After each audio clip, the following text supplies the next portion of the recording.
Asawa ko. Sabi ko naman sa iyo na kahit anong posisyon sa bagong kumpanya ay pwede mong piliin. Bakit naman Tagalinis ang pinili mo? Bakit? May reklamo ka ba?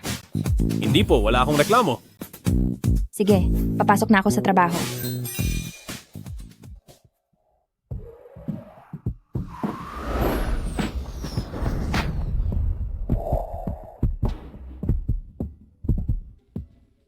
Asawa ko. Napakabuti mo talaga sa akin. Huwag mo akong idaan sa ganyan. Kung hindi lang ako nangakong tutulungan kang alamin ang sitwasyon sa bagong kumpanya, ay hindi talaga ako makikialam sa mga usapin ng pamilya nyo. Mahal kong asawa. Ano man ang sa akin ay, sa iyo na rin lahat. Tigilan mo na ang pagiging masyadong malambing. Papasok na ako. Nga pala, wag mong babanggitin kahit kanino na nasa kumpanya mo ako. Makakaasa ka, aking asawa.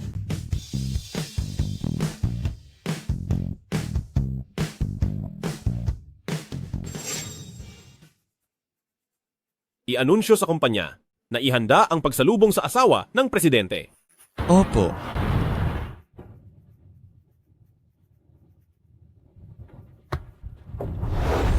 Tara na, pumunta tayo sa airport para sunduin ang matandang ginang sa pagbalik niya sa bansa.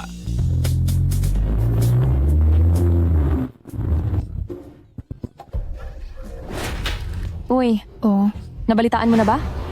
Papasok na sa kumpanya ang asawa ng presidente. Ano? Kailangan pa bang magtrabaho ng asawa ng presidente gayong malapit na siyang magretiro? Kabibili lang ng kumpanya natin ng grupong Fu at magulo pa ang loob nito, kaya siguradong narito ang asawa ng presidente para mag-imbestiga. Mula pala sa Angkang Fu ang bagong presidente. Siya na kaya ang misteryosong Ginoong Fu na madalang lang makita. Si Ginoong Fu nga. Balita ko ay bagong kasal lang siya at hindi ko alam kung sinong anak mayaman ng ganoon kapalad. Basta hindi ikaw iyon.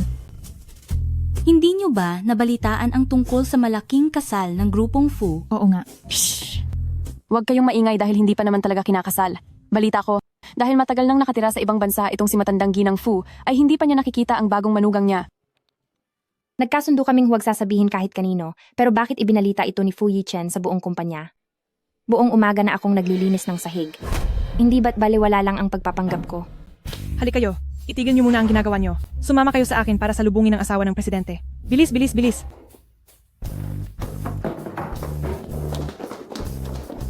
Nandito naman ako. Sino pa ba ang sasalubungin nila? Darating ba talaga ang asawa ng presidente? Siyempre darating siya. Uy, mag-mop ka doon sa banda roon. Ano bang ginagawa mo rito? At nakikiusyoso ka. Alis, alis na. Ang isang janitor ay wala talagang pakiramdam sa paligid.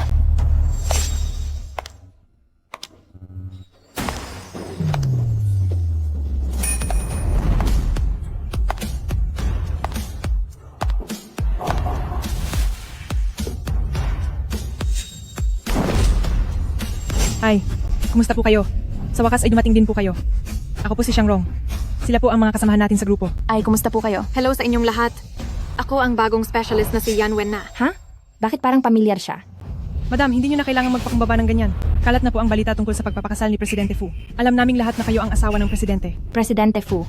Asawa. Siya ang asawa ng presidente. Hali kayo, hali kayo. Maligayang pagdating po sa kumpanya, madam, para gabayan ang aming trabaho. Napakagalang ng mga taong ito sa akin. Pinagkamalan yata nila akong asawa ng presidente ng grupong Fu na hindi pa kailanman nagpakita sa publiko. Hulog nga naman ng langit ang pagkakataong ito. Yan Wen na?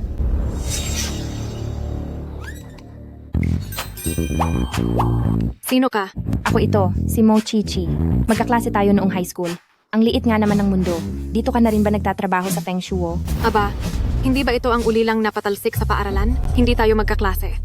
Bakit ganyan ka magsalita? Hoy, mabahong janitor, huwag kang magpumilit na dumikit sa aming madam. Gusto mo na bang mawalan ng trabaho?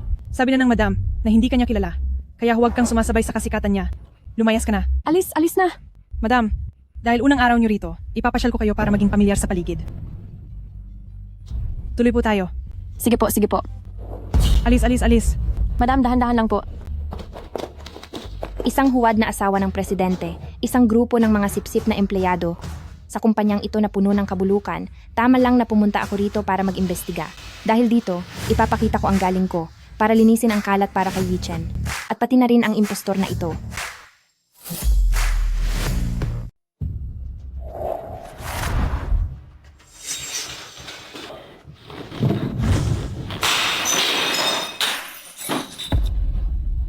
Kilala mo pa ba na nanay mo ako? Ma, lumipad ako ng mahigit 10 oras para sunduin kayo. Ano ba itong ginagawa nyo? Anong ginagawa? Masyado nang malakas ang loob mo ngayon, nilihim mo sa akin at nagpakasal ka na pala. May pwesto pa ba ako sa puso mo bilang nanay mo? Huwag na po kayong magalit. Nandito na nga ako para sunduin kayo. Isang ulila? Nabulag ka na ba? Kahit sino na lang ay dinadala mo sa bahay. Si Kiki ay isang ang ulila. Totoo yon. Pero kayo, Tumahimik ka. Hindi ako papayag sa kasal na ito. Ma, dahil ayaw nyo namang bumalik para sa handaan na inihanda ko para kay Kichi, aalis na ako. Huminto ka. Mababa ang pinagmulan ng babaeng iyon at sa ating angkang fu ay hindi siya nababagay. Ano kaya ang mahihita niya sa pagpapakasal sa iyo? Nararamdaman nyo ba na lahat ng babaeng lumalapit sa akin ay may masamang hangarin? Kung ano ang nasa isip ng mga babaeng iyon, hindi mo ba alam sa sarili mo? Ginagawa ko lang ang lahat para sa ikabubuti mo. At ngayon ay ako pa ang sinisisi mo. Gusto mo umalis? Huli na. Huli na?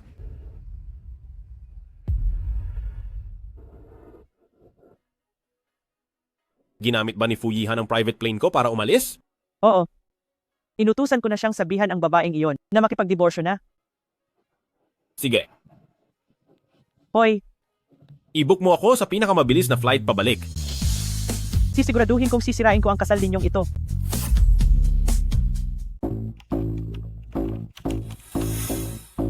Isang presidente na hindi kailanman nagpakita ng mukha.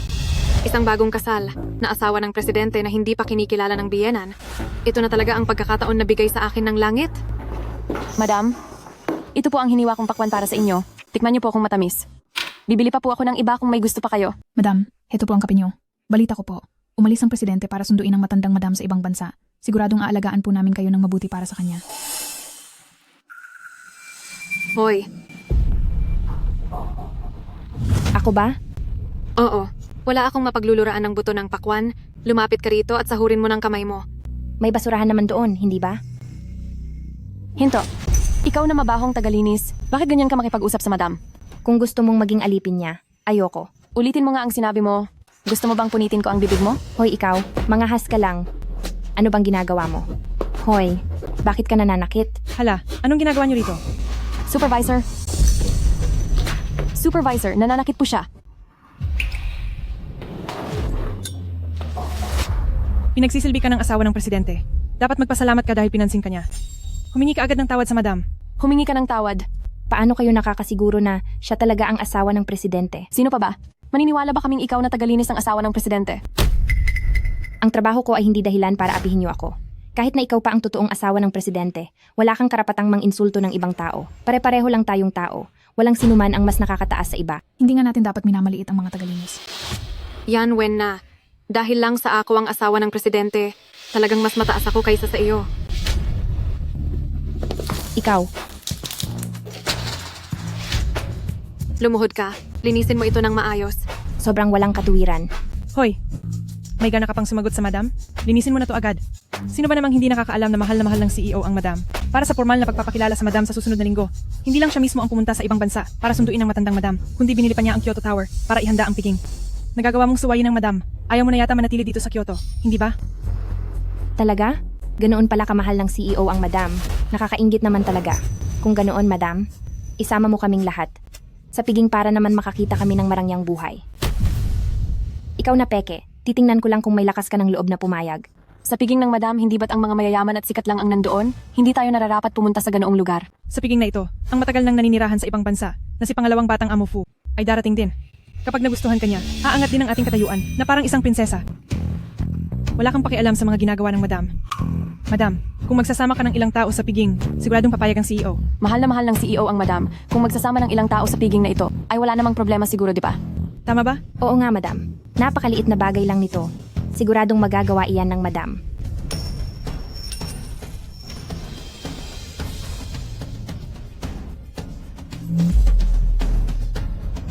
Anong problema, madam? Takot ka ba? Paano ko ba sila isasama sa loob? Madam, Madam, Madam, Sinong nagsabing hindi ko kaya? Isasama ko kayong lahat sa pagtitipon sa susunod na linggo. Pero hindi ka pwede. Isang hamak na janitor lang nangarap pang dumalo sa piging. Nananaginip ka. Wala akong pakialam. Madam, pakiangat lang po ang paa nyo. opo. anong ginagawa mo? Madam, napakabuti niyo po sa amin. Maraming salamat po, madam. Maliit na bagay lang.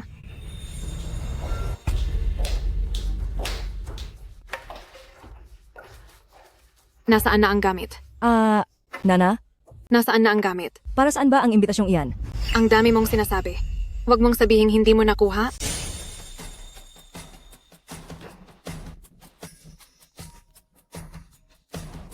Bayaw, handa na ang lahat para sa piging ng pasasalamat.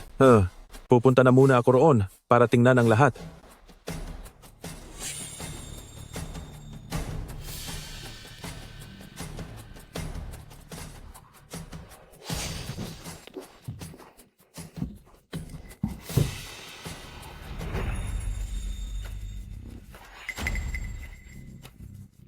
Napakahusay. Dahil sa imbitasyong ito, maitutuloy ko na ang pagiging asawa ng CEO. Asawa ng CEO? Nana, paanong naging asawa ka ng CEO? Akala ng mga tanga sa kumpanya, ako ang asawa ng CEO. Nana, huwag na huwag kang gagawa ng anumang kalokohan. Ang pagiging asawa ng CEO ay hindi isang bagay na pwede nating kunwariin. Bakit naman hindi ako puwede? Gusto mo bang maging isang hamak na mahirap na lang ako habang buhay gaya mo? At saka, hindi pa naman matatag ang posisyon ng totoong asawa sa Ang Kang Fu. Sinong nagsabing nagpapanggap lang ako? Malay mo, magkatotoo ang lahat sa huli. Maghintay ka lang. Itong piging para sa asawa ng CEO, hinding-hindi ko palalampasin.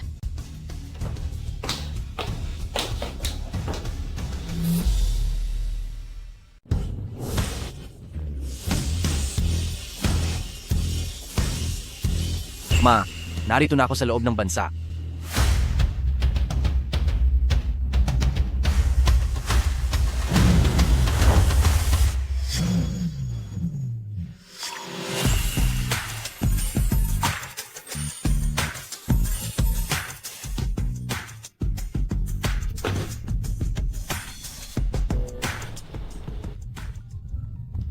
Kailan ka ba babalik? Magsisimula na ang handaan. Bakit mismo na ba ako? Hindi kaya. Ibigay mo na lang sa iba ang pagiging asawa ng presidente kung pababayaan mo lang akong mag-isa sa piging na ito. Hindi naman pwede iyon. Ikaw lang ang pwedeng maging asawa ko. Hintayin mo ako, mahal, malapit na ako. Napakabulaklak mong magsalita. Ay, Ay, oo nga pala. Ang tungkol sa kapatid ko ay ikaw na mabahong tagalinis. Sino ang nagbigay sa iyo ng lakas ng loob na pumunta sa ganitong lugar? At sino naman ang nagbigay sa iyo ng lakas ng loob na manakit ng tao sa ganitong lugar? Ano naman kung saktan kita? Ngayon ay ang piging ng pasasalamat na inihanda ng grupong Fu para sa kanyang asawa. Lahat tayo rito ay nagmula sa mga kilalang pamilya, hindi ba? Isang hamak na tagalinis na gaya mo. Karapat dapat ba sa lugar na ito? Mo, Chichi, talagang wala kang hiyang babae ka? Isang mabahong tagalinis, nagawa mo pang humabol hanggang dito. Nakasuot ka lang ng mga pekeng gamit, nagpapanggap ka pa bilang isang mayamang dalaga. Sayang naman, kahit lagyan mo pa ang sarili mo ng mga balahibo ng manok, hindi ka pa rin magmumukhang phoenix. Oh, nagpapanggap ka bang asawa ng presidente para mag-imbestiga ng palihim? Tingin mo ba sa amin ay mga tanga? Pero alam mo, maganda naman ang mukha mo. Baka sakali, hindi imposibleng nakuha mo ang posisyon mo sa pagtulog sa kung kani-kanino. Hahaha.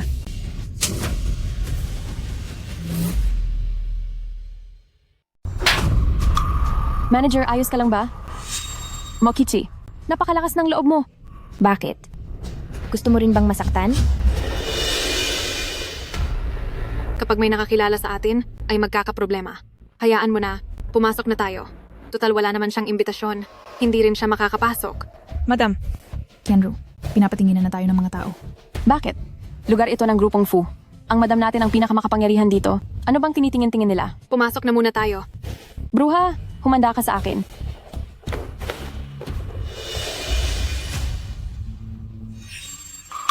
Hoy, bulag ba ang mga mata nyo? Mga espesyal kaming panauhin ng asawa ng presidente. Papasukin nyo na kami agad. Pupunta ang madam sa sarili niyang piging. Bakit kailangan pa ng imbitasyon? Kung isa lang talaga akong hamak na janitress na walang kahit anong koneksyon, hindi ko alam kung gaano pa ako lalong aapihin. Hindi ito maaari. Tingnan niyo kung paano ko kayo tuturuan ng leksyon. Hello, mahal. Kung sirain ko man ang piging, magagalit ka ba sa akin? anong nangyari? Sinong nang inis sa iyo? Wala lang. Nagtatanong lang. Asawa kita. Ang piging na ito ay inihanda para sa iyo, kaya kahit anong gusto mo ay pwedeng-pwede mong gawin. Sige.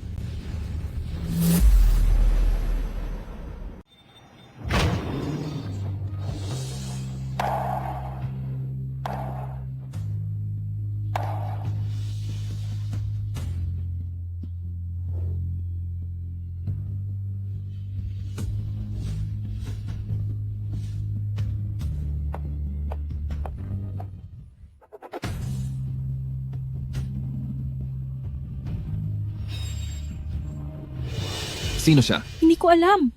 Pero sa aura niya, mukhang anak siya ng isang tanyag na pamilya sa Kyoto. Kilala ko ang lahat ng mga dalaga mula sa tanyag na pamilya sa Kyoto. Ngunit ang nag-iisang anak ng pinakamayamang tao lang ang hindi ko pa nakikita. Ibig bang sabihin siya ay ang anak ng pinakamayamang tao? Anong kalokohang anak ng pinakamayamang tao? Isa lang siyang mabahong tagalinis. Sino naman kayo? Hindi mo ba siya kilala? Siya ang batang asawa ng grupong Fu. Ang piging na ito ng pasasalamat ay espesyal na inorganisa para sa kanya. May bahay ni Presidente Fu. Iaanunsyo ng asawa ko ang pagkakakilanlan ko sa piging na ito, kaya pakiusap. Huwag muna kayong maingay. Siyempre, dahil si Presidente Fu ang espesyal na nag-organisa ng piging para sa kanyang asawa, mas mabuti kung si Presidente Fu mismo ang mag-aanunsyo nito. Napakaganda ng relasyon ni Presidente Fu at ng kanyang asawa. Tama ang pusta ko. Ang asawa ng presidente ay hindi lang hindi kinikilala ng matandang ginang, wala ring mga taong nasa mataas na lipunan ang nakakita sa kanya. Talagang kampi sa akin ang tadhana. Kilala siya ng asawa ng presidente? Kilala ko siya, siyempre kilala ko siya. Kaklase ko siya noong kolehiyo. Pero dahil sa masamang asal, napatalsik siya sa paaralan. Ang ganitong uri ng tao ay hindi dapat naririto sa aking mga panauhin. Pumunta ng walang imbitasyon at nagbihis pa ng napakagara. Siguradong may masama siyang balak. Tumingin ka muna sa salamin para makita mo kung anong klaseng tao ka. Tapat ang pagmamahal ni Presidente Fu sa kanyang asawa. Akala mo ba kung sino-sino na? Lang ay pwedeng sumingit basta-basta. Ang isang hamak na tagalinis ay napakabilis makasagap ng balita na darating si Presidente Fu ngayon. Darating si Presidente Fu. Hindi ba't hindi siya makakaabot pabalik? Bakit? Natatakot ka na ba? Natatakot ka ba na kapag dumating si Presidente Fu ay mabubunyag ang pagpapanggap mo? Hibang ka. Ano naman ang dapat kong ikatakot? Sino ang nagbigay sa iyo ng lakas ng loob na kalabanin ako sa grupong Fu? Hindi ko kailangan ng kahit sino para bigyan ako ng lakas ng loob. Dahil ang piging na ito ay para talaga sa akin. Ang piging na ito ay inihanda para sa akin talaga. Uy, narinig niyo ba lahat yon? Para sa iyo. Para sa iyo talaga. Sinasabi ko sa iyo, huwag mong sasabihin mo rin na ikaw ang asawa ng presidente. Nakisabit lang kayo sa amin para makapasok tapos ang lakas pa ng loob mong magyabang ng ganyan? Ay nako, ngayon lang ako nakakita ng taong ganito kakapalang mukha. Nakatayo na rito ang madam, tapos nagagawa mo pang magpanggap. Naghahanap ka ba ng gulo? Baka naman inimbitahan siya ni Presidente Fu? Sus, tumigil ka nga, ganoon kataas ang antas ni Presidente Fu. Iimbitahan niya ang isang hamak na tagalinis na gaya nito? Isang hamak na tagalinis lang. Sabi ko na nga ba't magyayabang ka? Gamitin mo naman ang utak mo. Magkalibal ba kayo ni Presidente Fu? Huwag ka nang mangarap ng gising. Talagang isa ka lang katawa-tawang payaso. Akala mo ba dahil nakapasok ka na rito ay ligtas ka na? Sasabihin ko sa'yo, ito ay inihanda ng asawa ko bilang isang piging ng pasasalamat para sa akin. Ako ang may-ari rito. Sa isang salita ko lang, kailangang lumayas ka na. Yanwen na? Mukhang nasanay ka na yata sa pagpapanggap. Bakit ganyan ka makipag-usap sa akin? Ako ang asawa ng presidente. Kapag sinabi kong lumayas ka, kailangang lumayas ka. Iyan ang tinatawag na kapangyarihan. Hoy, bingi ka ba? Hindi mo ba narinig ang utos ng madam na lumayas ka? Mochichi, hindi ka nga dapat pumunta rito. Humingi ka na agad ng tawad sa madam. Hay, hindi ako ang dapat humingi ng tawad. Manloloko ka, nagagawa mo pang makipagtalo.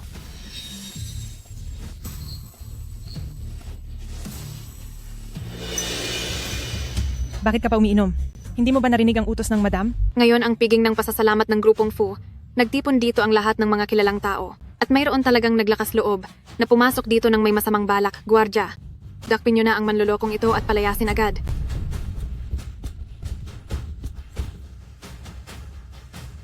Parating na si Presidente Fu.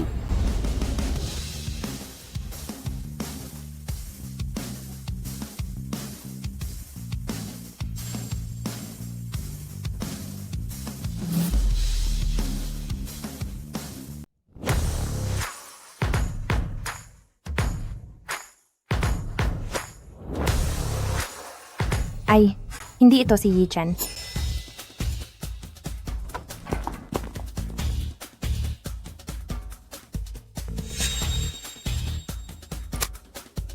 Mahal, sasakay na ako ng eroplano.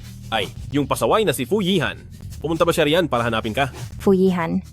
Kapatid mo pala siya. Kapag nangahas siyang guluhin ka, bugbugin mo siya ng husto, huwag mo na akong alalahanin. Huwag kang mag-alala, kaya ko siyang ayusin. Sige, ibaba ko na ito. Siya na ba ang tanyag na Presidente Fu? Sa wakas, ay nagpakita na rin ang mailap na Presidente Fu. Bakit nakatayo lang kayo riyan? Lumabas kayo. Sino ba ang gusto mong palayasin? Presidente Fu, ang taong ito ay inaapi ang asawa ninyo. Kailangang bigyan ninyo ng hustisya ang asawa ninyo. Mukhang manggagamit, kaya naman pala hindi pumayag si Mama sa kasalang ito. Kung inaapi ang asawa ng presidente, di hanapin mo ang presidente. Bakit ako ang kinakausap mo? Hindi ba ikaw si Presidente Fu? Sinabi ko bang ako si Fu Yichen? Ikaw. Sige. Kaya naman pala nakapasok dito ang mabahong tagalinis na ito. Dahil kumuha lang pala siya ng peking aktor para magkunwari, halos nalinlang mo na ako. Napakayabang mo naman talagang tao. Para lang magpasikat sa piging na ito, ay naghanap ka pa ng aktor para umarte. Para kang langaw na tumuntong sa kalabaw. Nagmamarunong ka lang. Bakit ka tumatawa? Ano ang nakakatawa? Tinatawanan ko kayong dalawa dahil napakatanga ninyo. Hindi ninyo alam na ginagawa na kayong tuta ng iba nang walang kabayaran. Sino ang tinatawag mong aso? Ikaw? Sa tingin ko ay napakabait lang ng asawa, kaya hinayaan kang manatili rito. Pero kapag dumating na ang totoong Presidente Fu, titingnan ko kung anong mangyayari sa iyo. Talaga? Kung ganoon ay pakiusapan ninyo itong marangal na asawa ng presidente sa tabi ninyo na palabasin si Presidente Fu. Kahit dumating pa si Presidente Fu, ay kakampi pa rin siya sa akin. Ano naman ang kinalaman niyan sa isang tagalinis na katulad mo? Kumuha ka pa talaga ng aktor para lang magpanggap. Aktor? Hindi ka ba nagtataka kung sino ako? Hindi ka naman si Presidente Fu? Karapat-dapat ka bang tanungin ko? Bakit? Iisa lang ba? Ang Presidente Fu sa Angkang Fu? Hindi kaya ikaw ang ikalawang Panginoong Fu? Ang ikalawang Panginoong Fu? Tama. Ako nga si Fu Yihan. Ako si Fu Yihan. Pasensya na po, pangalawang amo Fu. Kasalanan ko ang lahat. Kasalanan ko, dapat akong mamatay. Pasensya na, pasensya na. Patawarin niyo ako. Sa pagtitipon ng grupong Fu, lahat ng dumating ay bisita. Hindi ko hahayaang may mang-api nang walang dahilan sa mga panauhin ng grupong Fu. Ang kapatid ni Yi Chen, hindi ba siya mabait? Yi Chen, bakit siya nag-aalala na gagawan ako nito ng gulo? Mukhang sobra lang ang pag-aalala niya. Binibini, ako, si Fu Yihan, ay humihingi ng paumanhin sa iyo sa ngalan ng grupong Fu. Hindi niya ako kilala. Hindi pa ba ako naipakilala ni Yi Chen sa kanya? Kaya naman pala, hindi rin niya nakilala ang totoong asawa ng presidente. Ay naku, isang malaking pagkakamali lang ang lahat. Kasalanan ito ni Yi Chen dahil hindi niya tayo agad na ipakilala sa isa't isa. Sa madaling salita, kailangan ko pang sisihin ang kuya ko? Yi Chen, tinatawag mo siya ng ganyan kapamilyar. Kilala ka ba niya? Kasalanan ng babaeng ito. Pangalawang amo, tagalinis lang siya sa grupong Fu. Lagi niya kaming kinakalaban ng aming ginang, kaya hindi ako nakapagpigil. Wala akong balak kalabanin ang kung sinumang peking ginang na yan. Kayo itong ayaw akong tantanan. Pangalawang amo, makinig po kayo. At bago pa man kayo dumating, ang babaeng ito, sinubukan pa niyang landiin si Presidente Fu. Oh, talaga? Huwag kang magpapaloko sa ganyang klaseng babae. Tapat ako kay Yi Chen. Naniniwala akong ganoon din siya sa akin. At hindi niya hahayaang magtagumpay ang ganitong babae. Bago ako bumalik, gusto ko sanang suportahan ang magiging asawa ng kuya ko, pero ngayong nakikita ko na, ang itsurang ito, siguradong hindi makakalusot sa nanay ko, hintayin na lang niyang maturuan ng leksyon ng nanay ko. Ako, manonood na lang sa gilid. Dahil sa mukha ng kuya ko ngayon, hindi na kita papatulan, sa susunod, bawasan mo ang paggawa ng mga kahiyahiyang bagay na kakahiya sa aming Angkang Fu. Ha? Bakit tinanggap niya si Yan Wen na bilang asawa ng kapatid niya? Talagang naging asawa na ako ng presidente.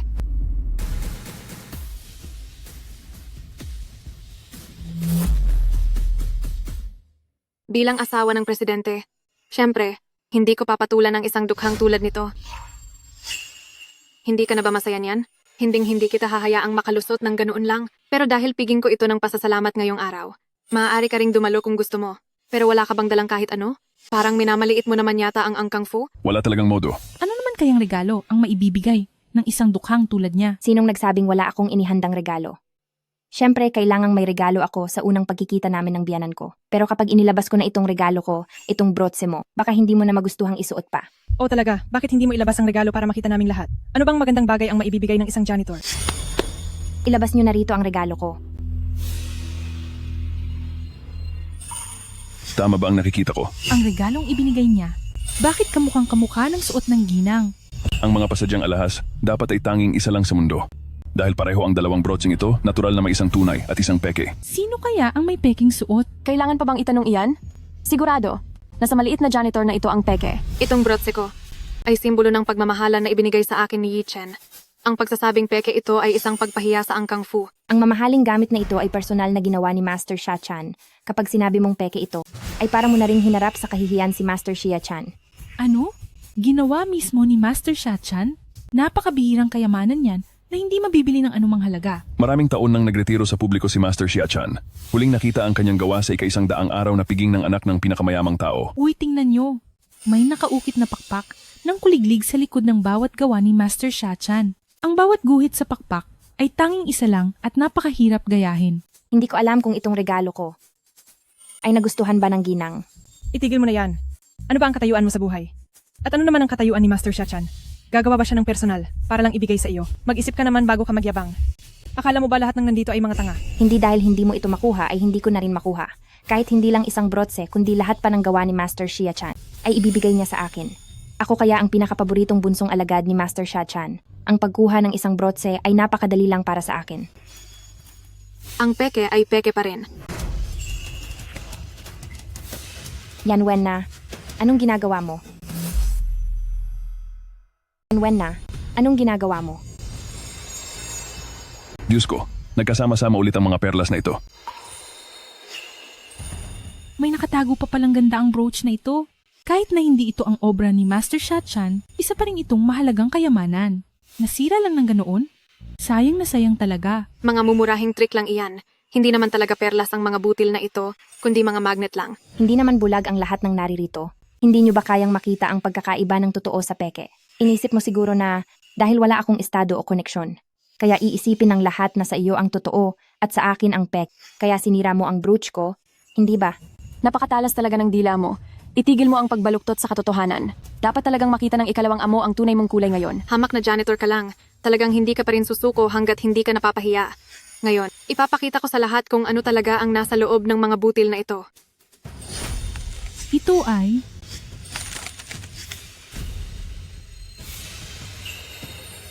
Ito ang perlas ng bihay. Diyos ko, totoo nga. Kapag nabasag ang perlas ng bihay, mayroon itong mga pattern ng apoy. Siguradong ito na iyon. Napakahirap hanapin ng perlas ng bihay. Balita ko ay may bumili ng isang butil nito sa halagang mahigit 8 milyong piso. At puro perlas ng bihay ang lahat ng ito. Magkano kaya ang kabuuang halaga nito? Kung totoo ang suot niya, hindi ba't lumalabas na peke ang suot ni Madam?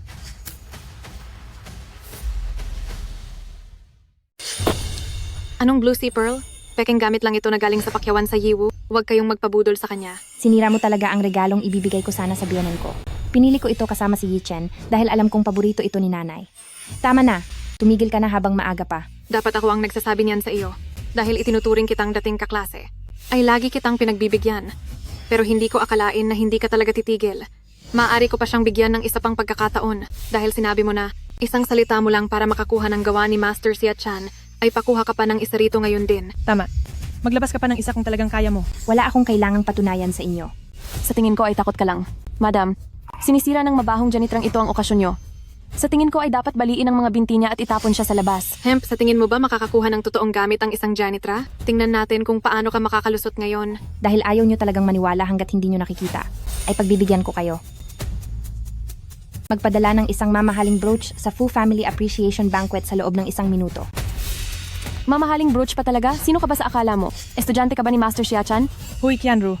Hindi naman niya sinabi kanina na gawa ito ni Master Xia-chan. Baka naman. Mula lang iyan sa mga tinda sa tabi-tabi. Hahaha. Akala mo ba talaga interesado kami sa mga mumurahin mong gamit? Wala akong oras makipaglaro sa iyo. Ano pang hinihintay nyo? Ayaw na siyang kausapin ni Madam kaya palayasin nyo na siya agad. Siguro ay mas mabuting umalis ka na lang agad. Huwag kang magmadali. Hindi pa sigurado kung sino ang aalis. Nandito na si Master Xia-chan.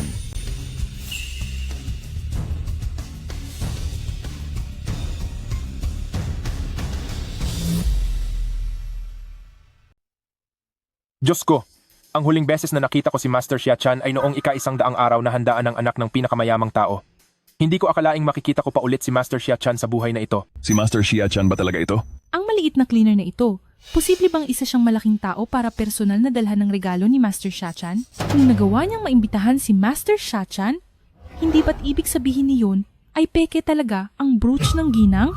Mahirap sabihin. Inimbita si Master Xia-chan ng Angkang Fu. Sinasamantala lang ng ilang tao ang pagkakataon. Ikaw! Hindi ko po alam na darating ang isang kagalang-galang na Master Xia-chan. Kulang ang pagtanggap ng aming Angkang Fu. Sana ay inyong mapatawad.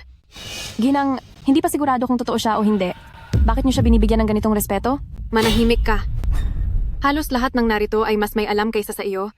Kailangan mo pa bang sumabat? Nabalitaan kong nagdao si Presidente Fu ng handaan para sa pasasalamat sa ginang. Kaya dumating ako kahit walang imbitasyon. Pasensya na sa panggugulo. Sana ay inyong mapatawad. Napakalakas talaga ng impluwensya nyo, Ginang. Pati si Master Xia-chan, na matagal nang nagpapahinga ay lumabas para personal na magbigay ng regalo sa inyo. O ikaw na maliit na cleaner. Gana ka pang magmayabang na pagmamayari mo ang kayamanan ni Master Xia-chan. Master Xia-chan, maupo po kayo. Huwag na po kayong mag-abala. Hindi ako naparito ngayong araw para sa ginang. Hindi para sa ginang? Para kanino kung gayon? Para sa akin.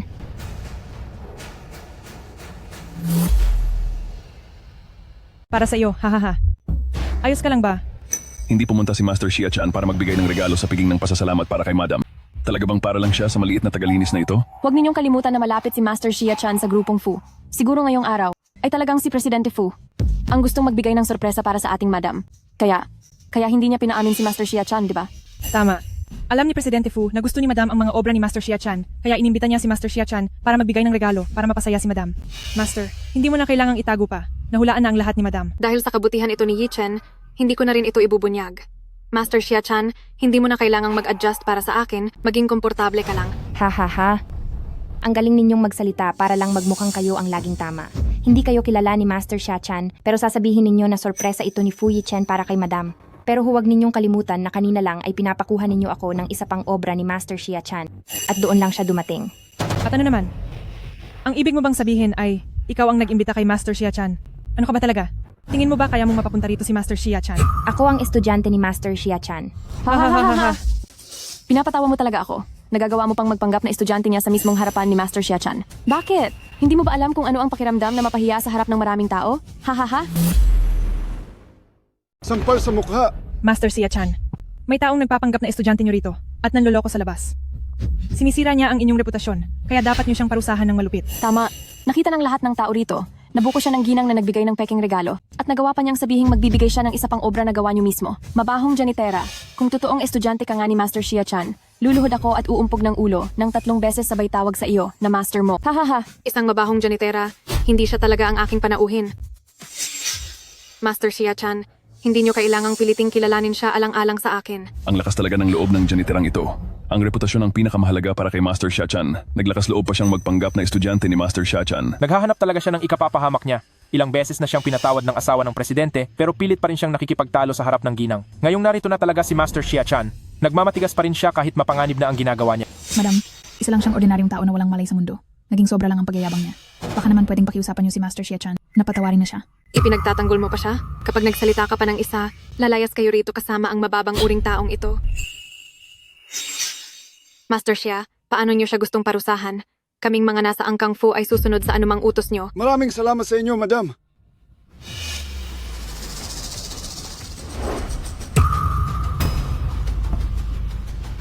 Mahal kong estudyante, dinala mo ba ang aking obra para lang ibigay sa mga taong ito? Ano? Siya ba talaga ang mag-aaral ni Master Xia-chan? Hindi ito maaari. Hindi ba't isa lang siyang tagalinis sa grupong Fu? Paano itong mangyayaring mag-aaral siya ni Master Xia-chan? Hindi ko akalain na ang isang ulilang gaya niya ay magiging ganito kaswerte na talagang mag-aaral ni Master Xia-chan. Dating kaklase, bakit hindi mo agad sinabing mag-aaral ka pala ni Master Xia-chan? Pasensya na sa mga nangyaring hindi maganda kanina. Tigil. Sino ang nagsabing dating kaklase mo ako? Hindi ba't sabi niyo ay papapahiyain niyo ako? Ngayong nakuha ko na ito, ano na ang gagawin ninyo? Sino ang nagsabing dapat akong parusahan ng matindi? At sino ang nagsabing luluhod at kakatok ang ulo sa sahig ng 3 beses? Ikaw, anong mayroon sa akin? Hindi ba't kayo ang nagsabi niyan? Chichi, parang hindi naman tayo magkakilala niyan sa sinasabi mo. Magkaibigan sina Yi-chen at Master Xia, kaya maituturing din tayong magkaibigan. Dahil sa mga hindi pagkakaunawaan kanina, huwag mo na sana itong dibdibin.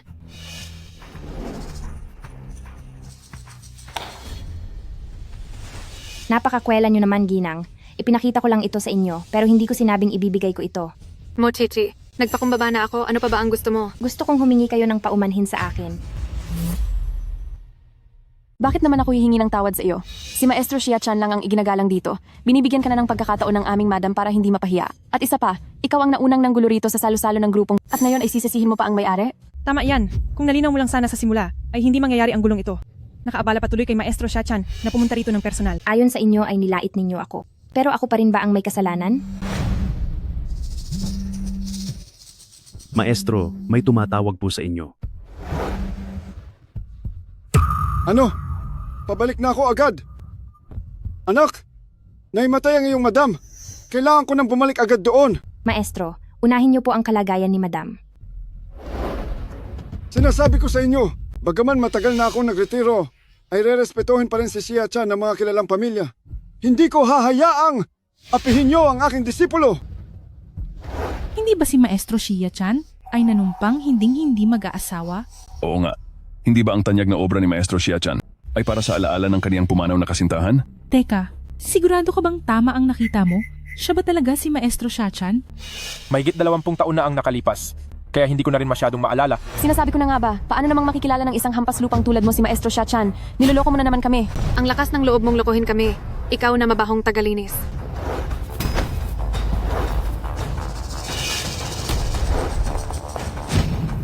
Mokichi, ang lakas ng loob mong itulak ang madam. Gusto mo na bang mamatay? Humingi ka agad ng tawad sa akin. Gusto mong humingi ako ng tawad? Mukhang naging masyado akong mabait sa inyo.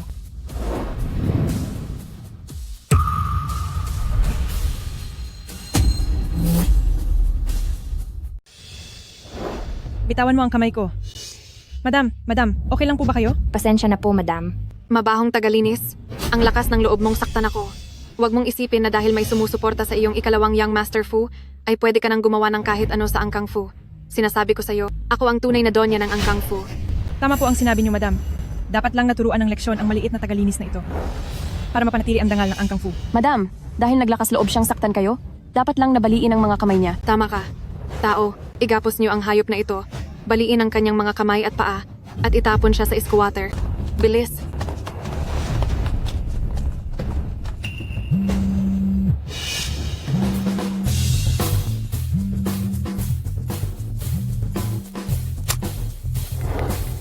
Hello, mahal.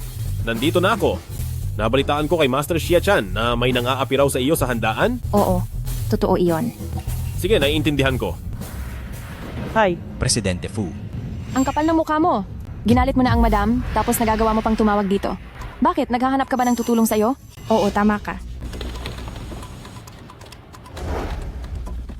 Gusto kong makita kung sinong matapang na tao ang naglakas loob na apihin ang asawa ni Fu Yichen.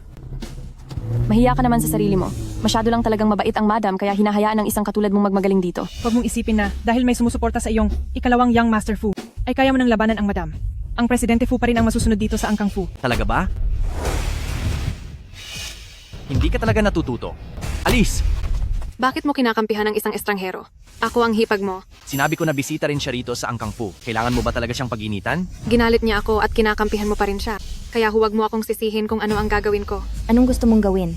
Baliin ang mga kamay at paa namin at itapon kami ng magkasama sa squatter? Hindi ka ba natatakot na baka pagalitan ka ni Presidente Fu? Bakit naman ako matatakot? Ako ang asawa ng presidente.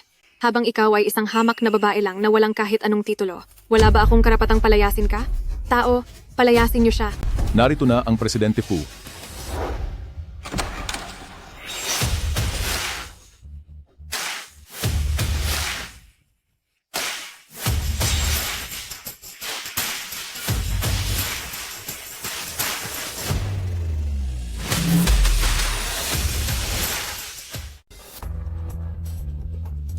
Kanino ba ako dapat makinig? Madam, kayo. President, hindi niyo po pwedeng hayaang apihin lang ng ganoon ang madam namin. Totoo po iyon. Kanina pa hinahamon ng hamak na janitress na ito ang madam. Tingnan nyo ang mga ginawa niya. Kung nahuli lang po kayo ng kaunti, ay baka maagaw na ang piging na ito. Kailangan nyo talagang tulungan. Ang madam. Sino ba sa tingin nyo ang mga sarili nyo? May karapatan ba kayong magsalita? Tumahimik kayo.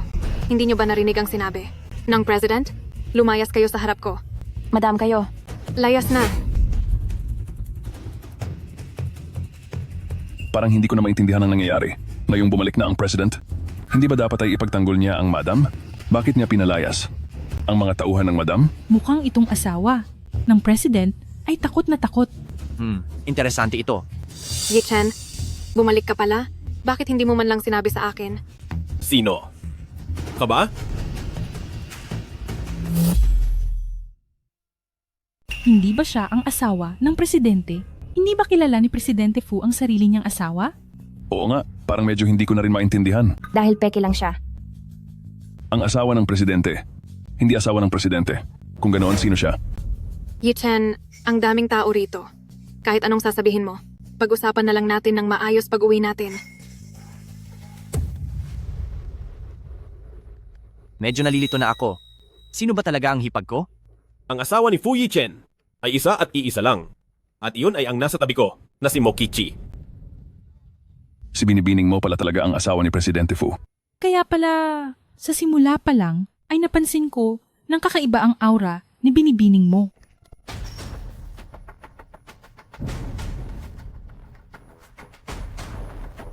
Sinong nagsabi na siya ang asawa ng presidente?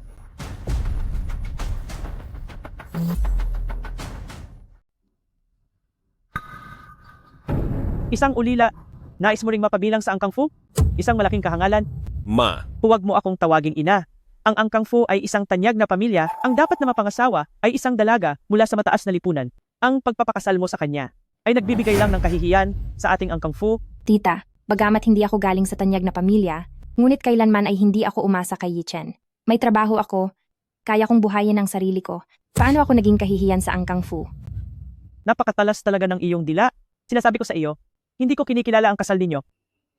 Mag-divorce na kayo agad. hindi maaari. Kuya, ano ba naman yan? Huwag mo nang galitin si mama. Anong tinitingin-tingin mo? Wala ka talagang modo. Pasensya na po, madam. Hindi ko po sinasadya. Ang pulseras na ito, bakit parang familiar sa akin? Sa Beijing, kaninong pamilya kaya ang tatak na ito? Ang pagpapakasal sa isang heredera, ang tanging makakatulong sa ating Angkang Fu. Fu Yichen, kung gusto mong magpakasal, hindi kita pipigilan, pero ang dapat mong pakasalan ay isang dalaga mula sa tanyag na pamilya.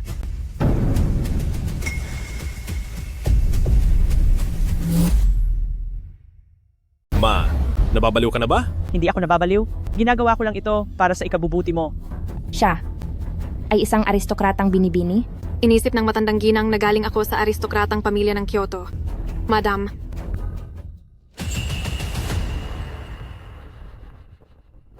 Bakit nasa iyo ang pulseras ng aking ina? anong pulseras?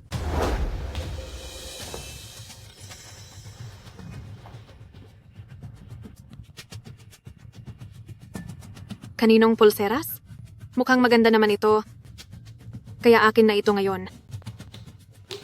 Hindi ko alam ang sinasabi mo. Alaala ito na iniwan sa akin ng aking ina. Hindi ako maaaring magkamali. Huwag mong isipin na dahil asawa ka ng CEO ay maaari mo nang angkinin ang mga gamit ko. Kapag nakakakita ka ng magagandang gamit ng iba ay gusto mo agad itong agawin, ano ang pagkakaiba ng gawain iyan sa isang magnanakaw? Ito ba ang sinasabi mong mabuting manugang na nahanap mo para sa akin? Kay Kiki talaga ang gamit na yan. Ang marka rito ay mula sa aristokratang pamilya ng Kyoto.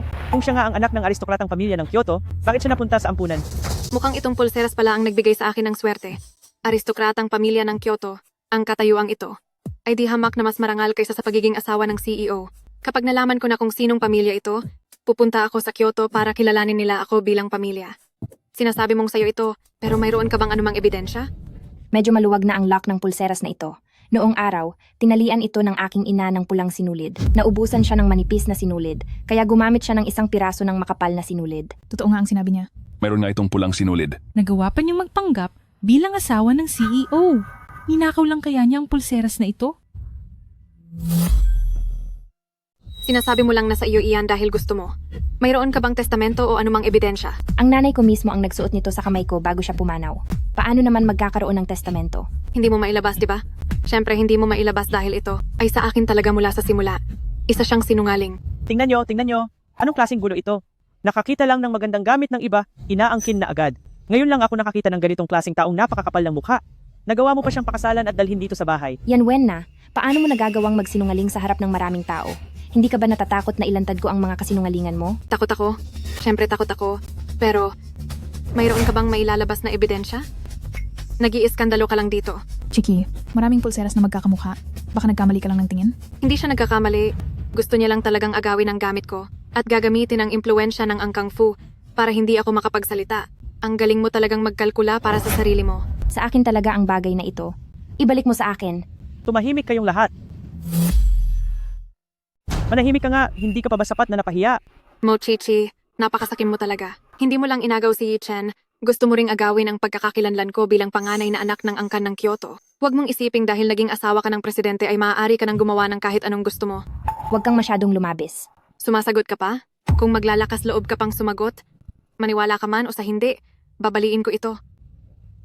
Hahayaan ko na lang ba talaga na makitang kinuha ni Yan Wen na ang huling alaala ng aking ina? Bakit? Natahimik ka? Magsalita ka. Di ba palagi kang umaasa kay Presidente Fu para protektahan ka? Kung gayon, paano mo mapapatunayan na sa iyo nga ang pulseras na iyan? Ang pulseras na ito, suot ko na ito simula noong bata pa ako. Kahit pagtawanan niyo pa ako, noong napakabata ko pa, ay pumanaw na ang aking ina. Iniwan niya sa akin ang pulseras na ito upang mahanap ko ang aking tunay na ama. Kahit ito ay nananakaw mo pa, talagang wala kang kahihiyan. Matandang ginang, kilala niyo po ba ito? Ang marka sa kuwintas na ito ay sa angka ng Kyoto nga. At ang disenyo sa dulo nito ay parang pamilyar sa akin. Hayaan mong tingnan ko pa ng mabuti. Ang ama ko ba ay talagang mula sa angka ng Kyoto? Diyos ko, naalala ko na, ito ay ang pinakamayamang tao sa Kyoto. Ang marka ng pamilyang mo. Ano? Hindi ba't ibig sabihin yan ay anak siya ng pinakamayamang pamilya?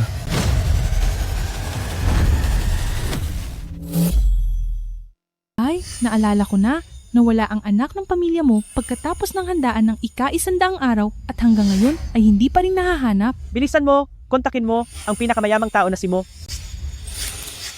Asawa ka lang ng presidente ng Fu Corporation sa Kyoto, habang ako ay anak ng pinakamayamang tao. Sa isang salita ko lang, kailangan mong lumaya sa handaang ito nang walang kaimik-imik, kahit na ang handaang ito inihanda para sa iyo. Maaari mong maloko ang iba, pero hindi mo ako maloloko. Ang peke ay mananatiling peke kailanman. Ibalik mo sa akin ang pulseras ko. Sa akin ang pulseras na ito, at walang makakaagaw nito. Hoy kuya, baka sabihin nilang pinagtutulungan natin sila kapag nakialam tayo sa away ng mga babae. Kayong mga walang silbi. Ang baliw na babaeng ito ay walang galang sa anak ng pinakamayamang tao. Bakit hindi niyo pa siya ilayo rito?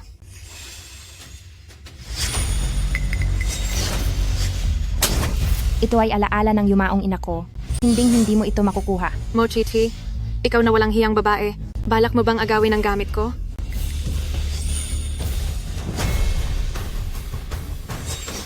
Sino ang nangangahas na umagaw sa pag-aari ng pamilya mo? Sino ang may lakas ng loob na umagaw sa mga pag-aari ng angkang mo? Pinakamayamang mo. Pa, inagaw niya ang pulseras ko at binubuli pa ako. Ibigay mo sa akin ang gamit. Akin ito. Maaari ko bang makita? Malalaman kaya niya ang tunay kong pagkatao. Mag-ingat ka. Huwag mong sisirain.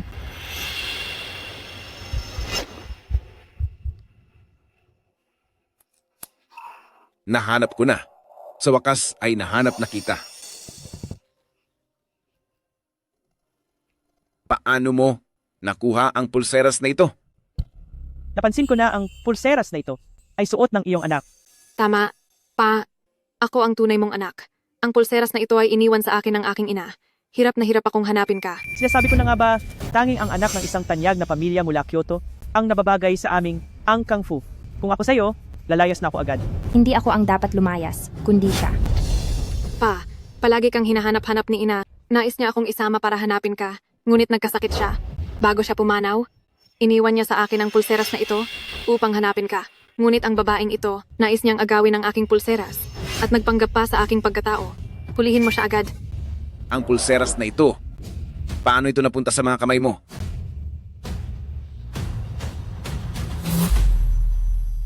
Pa, ano po ang sinasabi niyo? Hindi ko po maintindihan eh. Akin naman talaga ang pulseras na ito eh. Nabuking din ang pagsisinungaling mo. Ang taong pinakakinamumuhian ng nanay ko sa buong buhay niya ay ang tatay ko. Sabi niya hinding-hindi siya tutapak sa loob ng pamilya mo, kahit mamatay pa siya, kaya paano niya posibleng hanapin siya? Nay, ito ba talaga ang lalaking nagbigay sa iyo ng pagmamahal at sakit? Noong pumanaw ang nanay ko, paulit-ulit niyang binabanggit ang pangalan mo. Alam kong mahal ka pa rin niya, pero hindi kita mapapatawad. Ginoong mo, huwag po kayong magpapalinlang sa kanya. Napakatuso ng babaeng ito. Magaling siyang mambola para manlinlang. Pati ang anak ko ay nalinlang niya. Tama. Isa siyang manloloko. Ako ang tunay mong anak. Maaaring hindi ka maniwala sa akin, pero hindi naman maaaring hindi ka maniwala sa lahat, di ba? Sila mismo ang nakakita na ang pulseras ay nasa kamay ko. Tumahimik ka. Sa tingin ko, ay ikaw ang manluloko. Anak ba kita? Kung mahal niyo kaming mag-ina, bakit niyo kami iniwan noon? Pasensya na po, Ginoong mo. Hindi ako sigurado.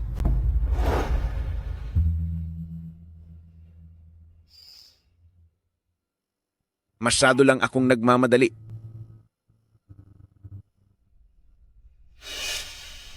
Siya ba ang umagaw ng pulseras mo?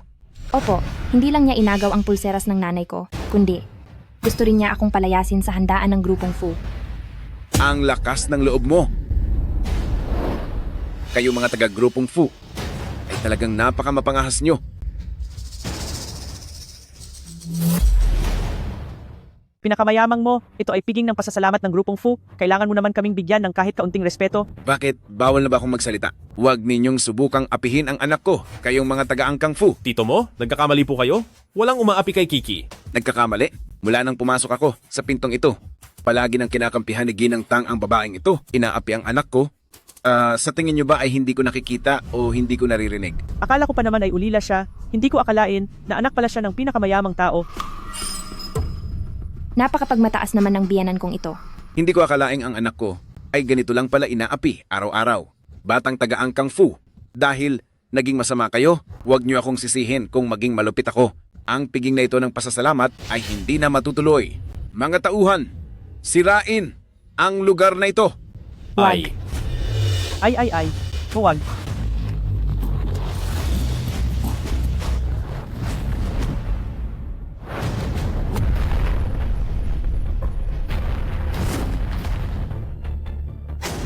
Ay.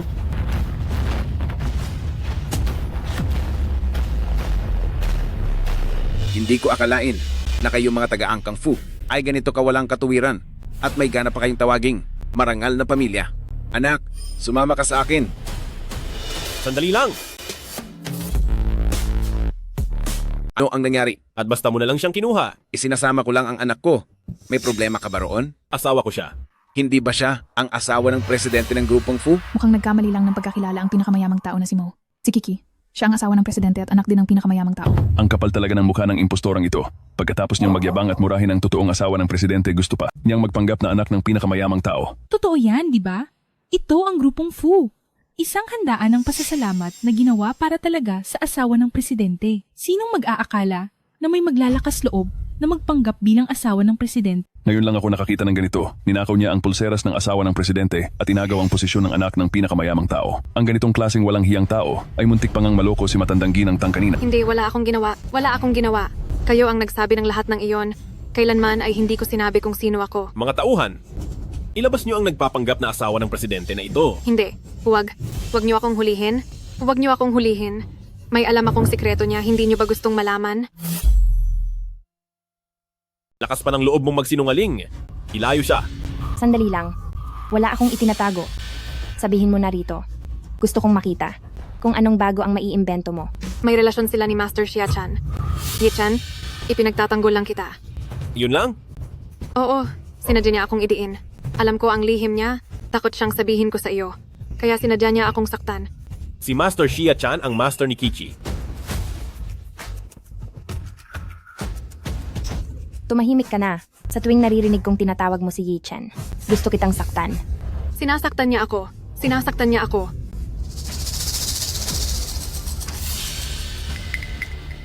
Talagang sasaktan kita dahil sa pagpapanggap mo bilang ako at sa pagpapakalat ng chismis tungkol sa akin.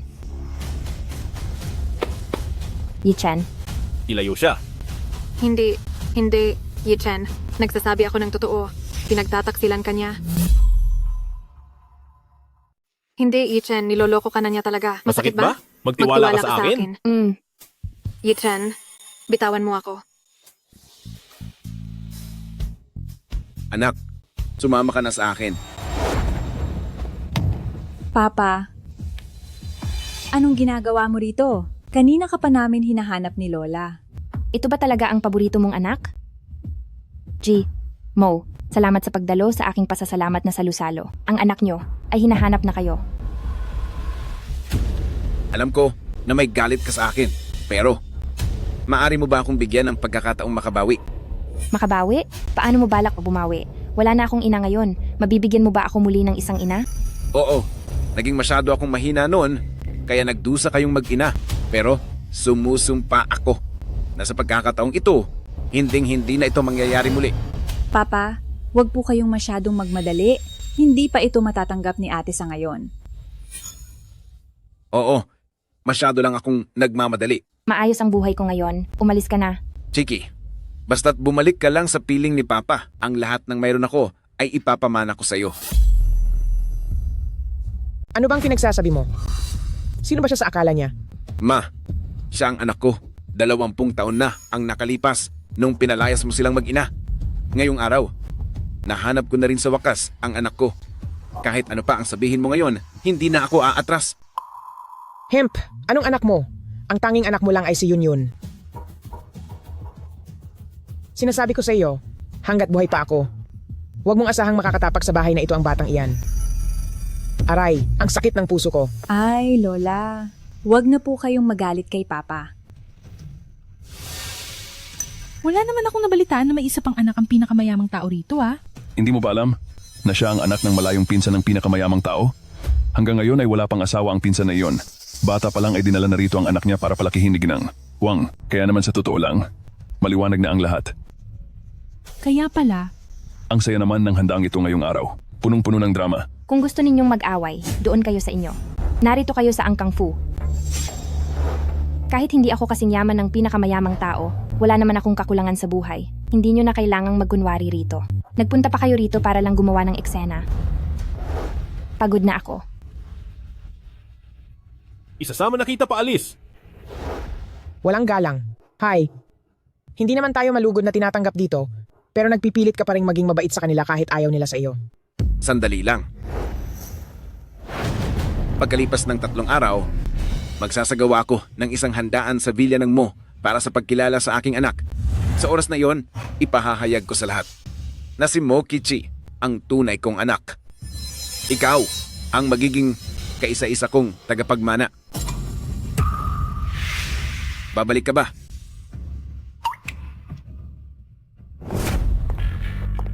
Ate, lalo akong nagiging interesado sa iyo.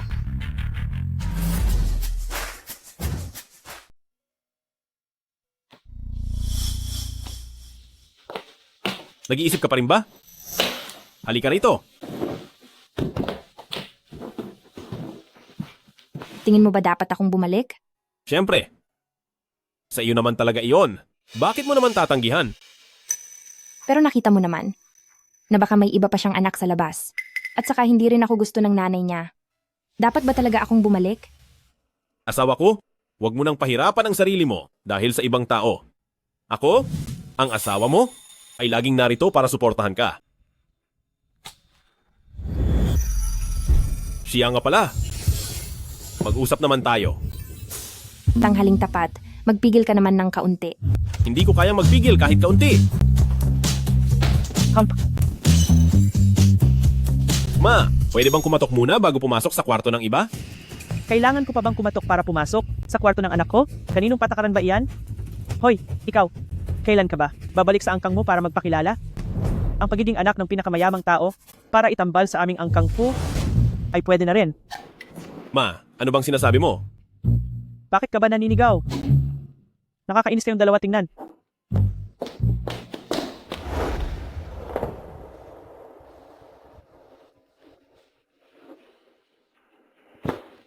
Ang nanay mo ba ay may problema pa rin sa pinagmulan ko?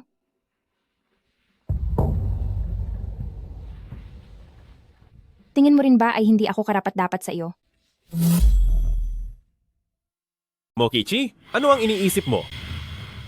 Ang nanay mo ang nag-iisip niyan, hindi naman galing sa akin iyon. Kung ganoon, sa akin mo pa ba isisisi ito? O sige na, sige na, sige na, asawa ko. Ganito na lang. Pagdating sa nanay ko, ako na ang bahala sa kanya. Huwag ka nang magalit sa akin. Maliligo muna ako. Uy, maganda ngang maligo ka. Tama iyan, maligo ka na.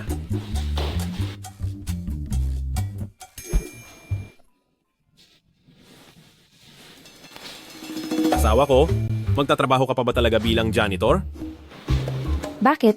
Kailangan ba na tagapagmana ng pinakamayaman ang makakatuluyan ng inyong angkang fu? Hindi naman sa ganun mahal ko. Ikaw naman, huwag mo na akong pagtripan. Maaari ba? Mahal na asawa? Ganito, bukas din ay ipapaalam ko sa mga walang utang na loob na empleyadong iyon na huwag na silang pumasok sa kumpanya. Huwag. Mga tau-tauhan lang naman ang mga taong iyon. Siguradong mayroon pang sumusuporta sa kanila mula sa likuran. Kung gusto natin silang puksain ng tuluyan, ay huwag muna tayong gumawa ng anumang ingay. Kung ganoon, ano ang plano ng aking asawa?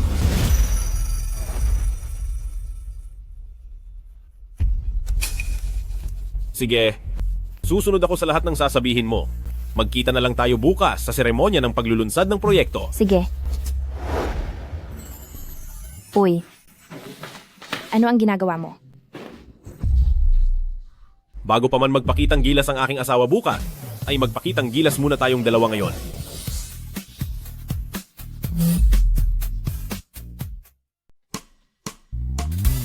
Asawa ko, Kasalanan mo ito lahat. Kailangan ko pang pumunta sa seremonya mamaya. Paano kung mahuli ako na ganito ang itsura? mas mabuti pang mahuli tayo. Dahil kung mangyari iyon, hindi ka na magrereklamo araw-araw tungkol sa pagtatrabaho. Sige na. Sige na. Mali ako, mag-iingat na ako sa susunod. Hemp, mahuhuli na ako. Ihahatid na kita.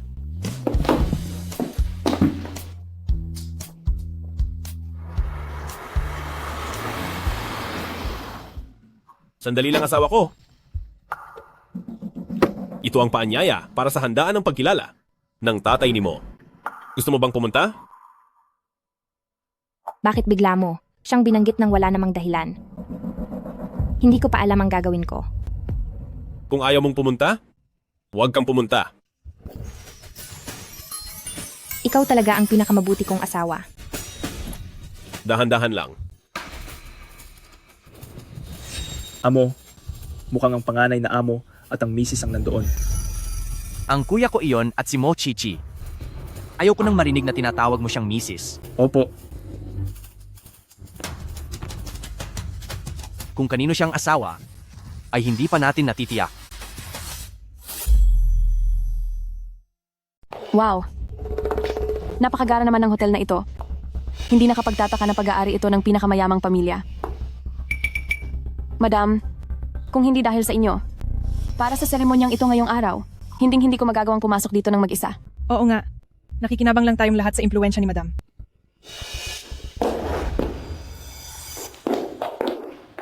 Oh. Hindi ba ito yung mabahong janitress sa kumpanya natin? Bakit? Matapos makadalo sa pasalamat na handaan, nakahanap ka na ba ng mayamang sugar daddy?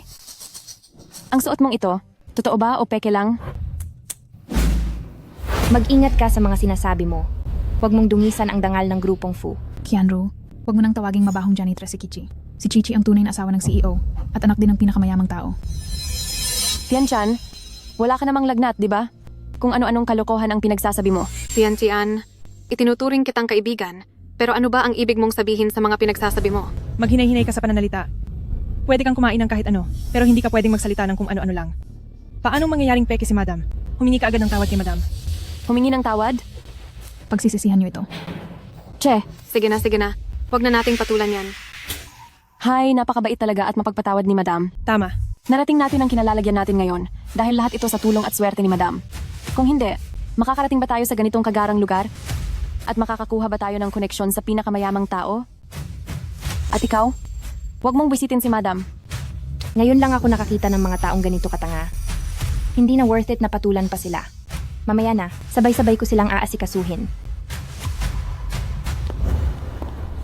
Uy, malapit na ang oras. Pumasok na rin tayo.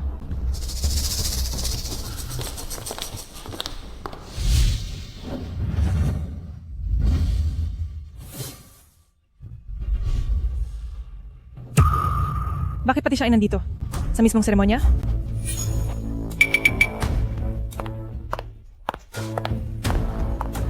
Mabahong tagalinis. Talagang matindi ang galing mong lumandi ha. Sino na namang guwardiya ang nilandi mo para papasukin ka rito?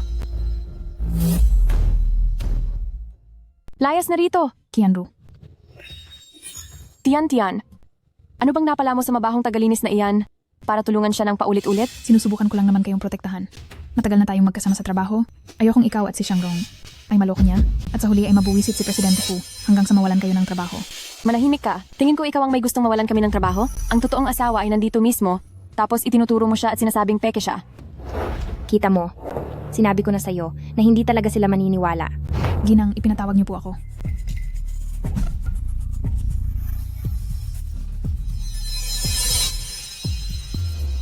Naintindihan ko po, Ginang. Gagawin ko po ng maigi ang lahat. Huwag po kayong mag-alala. Kaya lang, bakit hindi niyo pa po sinasabi sa kanila ang totoo? Kung hindi natin sila bibigyan ng leksyon, hindi talaga sila maniniwala. Kung hindi ka naniniwala, pwede mong subukan. Tama po kayo, Ginang. Nagkamali ako na nakialam pa sa inyo. Mo, Chichi, ang galing mo talagang dumiskarte. Kumuha ka pa talaga ng sariling alipores. Ang totoo ay hindi kailanman magiging peke, at ang peke ay hindi magiging totoo. Hindi na magtatagal ang yabang mo. Ganoon ba? Iyan mismo ang gusto kong sabihin sa iyo. Bakit parang kampanteng-kampante pa rin siya?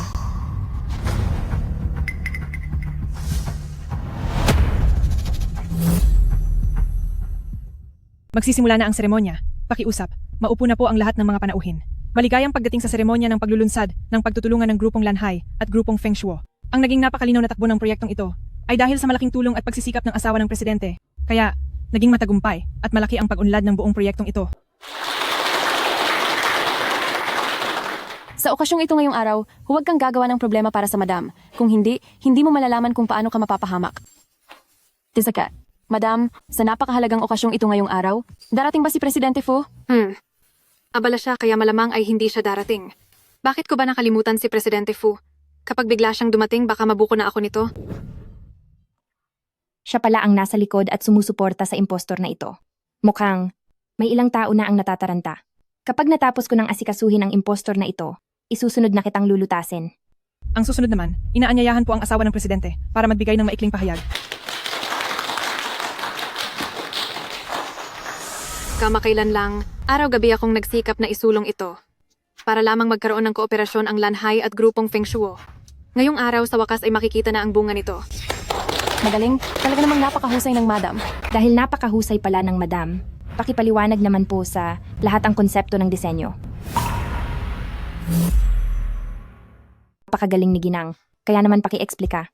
Sa lahat ang konsepto ng disenyo. Tumahimik ka. Ipapaliwanag ni Ginang ang konsepto ng disenyo. Ikaw na ignorante, maiintindihan mo ba? Ni hindi nga siya makapagsalita. Siyempre hindi ko talaga maiintindihan. Dahil binanggit mo iyan, ipapaliwanag ko na ito sa inyong lahat.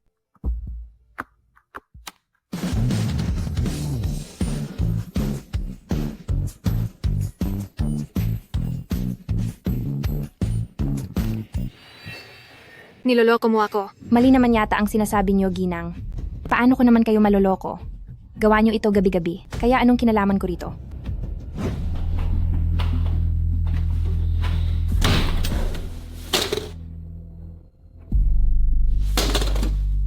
Gusto mo pa akong linlangin?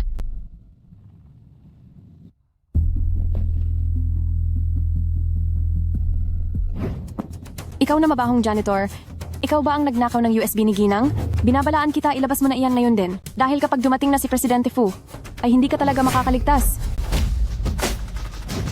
Sino ang hindi makakaligtas?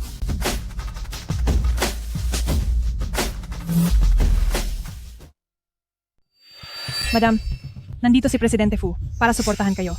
Presidente Fu, ang proyektong ito ay buong pusong tinutukan ni Madam mula simula at sa kanya ang lahat ng kredito rito. Pero ang babaeng ito, sabi niya siya ang gumawa ng proyektong ito at kung ano-ano pang paninira ang ginawa niya para lang mapahiya si Madam sa harap ng lahat. Ang proyektong ito ay talagang asawa ko ang gumawa. Walang kwentang janitress. Hindi ba't kanina lang ay nagmamalaki ka? Natuturuan mo si Madam ng leksyon? Bakit? Natatakot ka na ngayong nandito na si Presidente Fu? Ano ang gusto mong isigaw ko? Ikaw, ang nakuha mo palang kakampi ay si Presidente Fu? Si Mo Kichi ay ang tunay kong asawa. Siya ay hindi ko kilala. Ano ba itong ginagawa natin? Ang tunay na asawa ay nasa harap na natin. Pero tinulungan pa natin ang peking ito na insultuhin at pahirapan si Madam. Bumaba ka riyan. Dahil lahat ng ito ay kasalanan mo. Kung hindi dahil sa iyo, hindi sana namin nagalit si Madam. Ikaw ang nagkamaling kumilala sa kanya. Ikaw talaga. Yan Wen na, hanggang ngayon ay naninisi ka pa rin ng ibang tao. Ninakaw mo ang pagkakakilanlan ko. Gumawa ka ng sarili mong grupo sa loob at labas ng kumpanya. Ginamit mo ang kapangyarihan para mang-api. At sinubukan mo pang angkinin ang kredito sa seremonya na naging dahilan ng gulo sa buong kumpanya. Ngayong araw, ay oras na para tapusin ang lahat. Mas lamang ka lang ba talaga sa akin dahil mayroon kang asawang makapangyarihan? Kung mayroon ka, mayroon din ako. O talaga ba? Kung ganoon ay tawagin mo ang iyong taga-suporta. Sa kabila ng lahat, ay nagmamatigas ka pa rin. Ginang, wala pong kinalaman ang lahat ng ito sa amin. Nalinlang lang kaming lahat ng babaeng ito. Biktima rin po kami. Ginang, ipinapangako ko po sa inyo na simula ngayon, ay tiyak na susundin namin ang anumang sabihin nyo. Tama po, tama. Kahit ano pang ipag-utos niyo ay susunod kami ng walang reklamo. Sana ay palampasin niyo na lang po kami. Huwag na po kayong makipagtuos sa amin. Mapang-api sa mga nasa ibaba at sipsip naman sa mga nakataas. Ang pagiging kasangkapan nyo sa kasamaan ay mas nakakadiri kaysa sa pagpapanggap niya. Hindi ko hahayaang manatili pa kayo sa kumpanyang ito. Simula sa oras na ito, ay hindi na kayo mga empleyado ng grupong Feng Shuo at iaanunsyo ko rin sa buong industriya ang inyong ginawa. Sigurado akong wala ng kumpanya ang magtatangkang kumuha pa sa inyo. Tapos na tayo. Katapusan na natin. Wala na. Tapos na ang lahat. Pagkatapos nito, ay wala ng kumpanyang maglalakas loob na kumuha sa amin. Anong gagawin natin? Ginang. Nagkamali po ako, Ginang. Mga walang silbi. Binibining Huang, saan ka pupunta? Binibining Huang, nandito ka na rin lang. Hindi ka ba magsasabi ng kahit ano? Nagkaroon ng ganitong eksena sa seremonya, hindi man lang malaman ng Feng Shuo kung sino ang asawa ng presidente, syempre kailangan kong pag-isipan kung itutuloy pa ang pakikipagtulungan sa Feng Shuo. Binibining Huang, hindi ba't ikaw ang mismong nagluklok sa asawa ng presidenteng ito? Noong pumirma ako ng kontrata sa grupong Lanhai, mariin mo ring sinabi na ang asawa ng presidente ang pumirma nito. Bakit ngayon ay ayaw mo nang aminin? Ang taong ito, na ginamit mo bilang tau-tauhan, ay wala na bang silbi? Binibining Huang, hindi mo ako pwedeng iwan. Sabi mo, na kapag nagpatuloy ako sa pagpapanggap na siya ay gagawin mo akong opisyal ng Lanhai. Ang salita ng isang impostor. Ay may maniniwala ba? Totoo naman wala. Yi Chen, siguro ay mas mabuting dalhin na siya sa presinto. Dahil sinabi na ni Binibining Huang na kakanselahin ang pagtutulungan ng Feng Shuo at Lanhai, magdudulot ito ng malaking kalugihan sa kumpanya. At maaari kang makulong dahil doon. Sige, kung gusto mong ako lang ang mapahamak, ay huwag mo na ring asahang mabubuhay ka. Magpatuloy ka sa pagpapanggap bilang asawa ng presidente kapag natapos na ang lahat. Ay hindi mawawala ang pabuya para sa iyo. Ako ang nag-utos sa kanya na magpanggap na asawa ng presidente, pero ginawa ko lang iyon para subukin ang Feng Shuo. Sayang lang, hindi nakapasa ang Feng Shuo sa aking pagsubok. Ipinapahayag ko na ang grupong Lanhai ay agad nang ititigil ang pakikipagtulungan sa Feng Shuo. Binibining Huang, kahit na ikaw ang project director ng Lanhai, ay wala ka namang karapatang kansilahin ang pakikipagtulungan, di ba? Siyempre, may karapatan ako. Dahil ako ang anak ng pinakamayamang tao at ang buong grupong Lanhai ay pagmamay-ari ng tatay ko. Isang maliit na proyekto lang naman ito, kaya pwedeng kansilahin. Kaya pala si Binibining Huang ay ang anak na matagal ang hinahanap ng pinakamayamang tao. May gusto ka pa bang sabihin? Wala na. Kung ganoon ay kakansilahin ko na ang pakikipagtulungan sa Feng Shuo. May iba pa bang may reklamo? Ako, mayroon.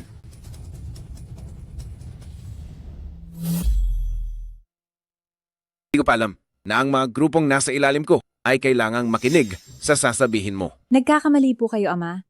Nag-aalala lang ako na may masamang tao na nanunulsol kay ate para sirain ang samahan natin. Sino ang tinatawag mong ate? Ikaw po. Ate, nagbibiro lang naman ako kanina sa inyo. Gusto kayong bigyan ng mahalagang tungkulin ni tatay. Kaya kailangan niyang subukan ang kakayahan ninyong humarap sa sitwasyon. Sinusubukan ko lang kayo kanina. Maluwalhating pagbati, ate, dahil napatunayan mong karapat-dapat kang bumalik sa pamilya mo. Hindi mo ako ate. At wala akong anumang koneksyon sa kaniya. Tatay, galit pa rin sa akin si ate. Inaamin ko na medyo sumobra ang biro ko. Pero hindi lang naman ako ang nakaisip nito. Si Lola ang nag-utos sa akin na subukan si ate. Huwag mong gamitin ang matandang babae para ipitin ako. Noon ay naging palaboy ang tunay kong anak dahil sa sobrang pakikinig sa kaniya. Tunay na anak? Ilan ba talaga ang anak ng pinakamayamang tao na iyan? Ang anak ng pinakamayamang tao ay asawa pala ng presidente. Tatay, sinisisi niyo ba ako? Huwag mo akong lokohin sa maliliit mong laro. Masyado kang pinalayo ng matanda kaya naging wala kang disiplina. Sinasabi ko sa iyo, kung susunod ka sa akin simula ngayon, hahayaan pa kitang manatili rito. Pero kung magtatangka ka pang kalabanin si Kiki, hindi kita mapapatawad. Siya. Hindi mo siya anak. Siyempre hindi siya ang anak ko. Nakita ng matandang babae na kaawa-awa siya, kaya pinatira siya sa kanila. Dahil ba sa kanya? Kaya ayaw mo akong kilalanin? Oo. Akala ko pinagtaksilan mo ang nanay ko. Hay nako, ang mabait kong anak. Kailan ko ba pinagtaksilan ang nanay mo? Dahil lang iyon sa matandang babae. At sasabihin ko sa iyo, ako si Mo Zenye ay may iisang anak lang at ikaw iyon. Haya ha ha ha. Oh, Lahat kayo, sasalubungin ko na ang aking anak at magdaraos ako ng isang piging para sa pagkilala sa kanya. Inaasahan ko ang pagdalo ninyong lahat pagdating ng araw na iyon. Oh, dumalo kayong lahat. Maluwalhating pagbati sa pinakamayamang mo dahil nahanap niyo na ang inyong anak. Maligayang pagbati sa inyo. Siguradong darating kami para sumuporta. Walang anuman. Kung ayaw mong pumunta, hindi mo kailangang gawin iyon. Pag-iisipan ko. Mabuti. Pagdating ng araw, gagawan ka ni Papa ng isang napakarangyang piging ng pagkilala. Ipaalam ko sa buong mundo na ikaw ang anak ni Mo Zenye. Hehehahaha, ayos. Ay, oo nga pala.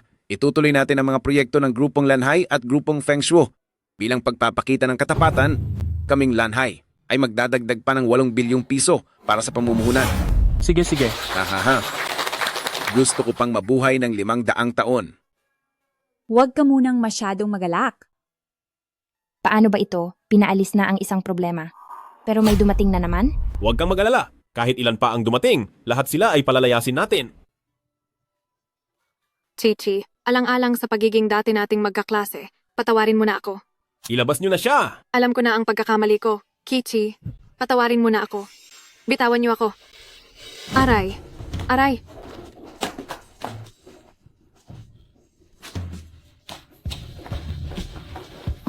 Hi.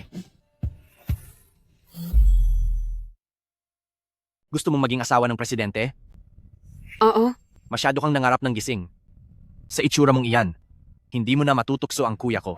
Pero pwede ka pang mang-abala sa kanya. Paghiwalayin mo silang dalawa at hahayaan kitang mabuhay. Sige, ikalawang young master. Tinitiyak kong magagawa ko ang misyon. Teka lang. Ibigay mo iyan dito. Itago mo yung mga balak mo. May alitan ba kayo ni Presidente Fu? Huwag mong itanong ang hindi dapat. Lumabas ka na. Walang magkapatid na nagtatanim ng galit ng matagal. Kung ganoon ay siguradong kay Mo Chichi siya may galit.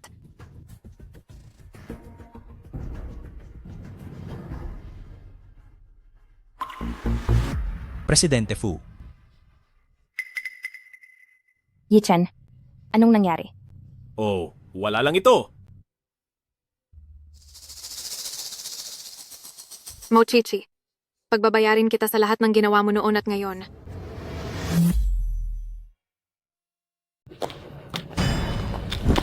Hampas lupa. Sinasadya mong iwasan ako, di ba? Ay, naku. Sir Wang, paano naman kita maiiwasan? Masyado lang akong naging busy nitong nakaraan. Alam mo namang marami akong utang sa iyo. Kung hindi ako magtatrabaho, paano kita mababayaran, di ba? Mabuti naman at nakakaintindi ka. Dahil sinamahan mo ako noon, binigyan kita ng palugit na kalahating buwan. Ngayon, kahit anong mangyari, 2,400,000 piso ay dapat mo nang ibalik sa akin. Sir Wang, bigyan mo pa ako ng kahit ilang araw lang. Kapag binigyan mo ako ng ilang araw, siguradong mababayaran kita. Ilang araw na palugit? Ay hindi naman imposible. Kaya lang, depende iyan sa magiging performance mo. Sir Wang, alam ko na ang patakaran. Sa bahay mo ba tayo pupunta ngayon o sa hotel? Sa hotel, nandoon ang tigre kong asawa sa bahay. Ang galing mo talaga, Sir Wang. Tara na. Usapan na ito? Interes pa lang ito? Kailangan mo pa ring bayaran ng 2,400,000 piso. Siyempre, hindi mababawasan kahit isang kusing. Kaya lang, Bakit? may isang taong palaging nanggugulo sa akin. Ayan, siya iyon. Sir Wang, may magagawa ka ba? Pwede kitang tulungan? Pero ano ang mapapala ko rito? Isa siyang ulila. Kapag nasa kamay mo na siya, hindi ba magagawa mo na? Ang kahit anong gusto mo? Sige. Kaya bibigyan. Kita ng palugit na 15 araw. Mahal, nasaan ka na? Isang kanto na lang. Maghintay ka lang sa baba. Malapit na ako. Anong nangyari? Presidente Fu, sandali lang at bababa ako para tignan.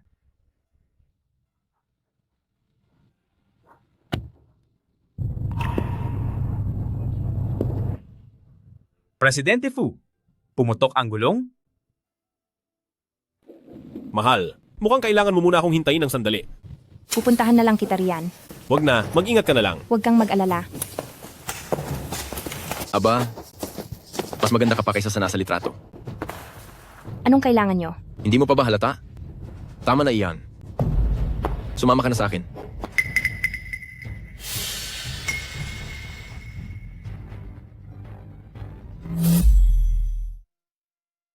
Tama na.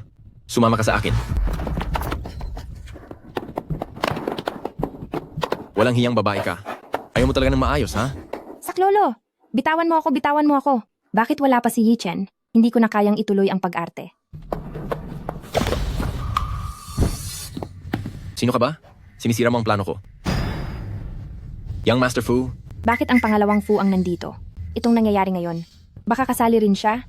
Aling kamay ang humawak sa kanya kanina? Ang maruming kamay na iyan ay hindi na kailangan.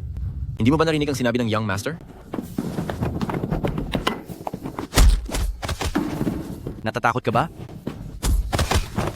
Oo, natatakot ako.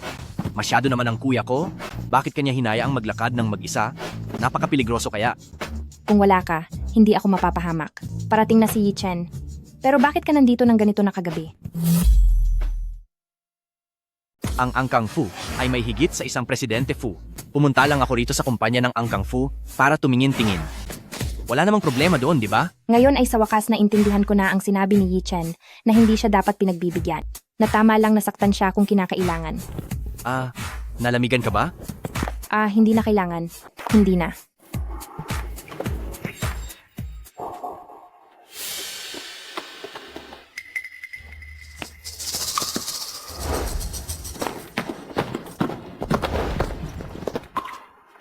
Yichen,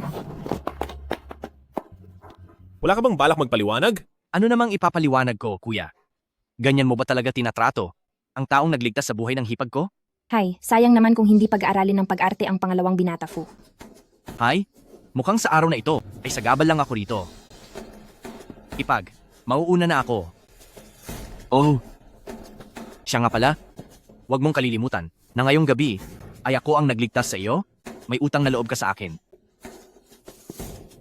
Ang grupong Fu ay magpapalawak na ng negosyo sa ibang bansa. Pumunta ka na roon ngayong gabi. Sige.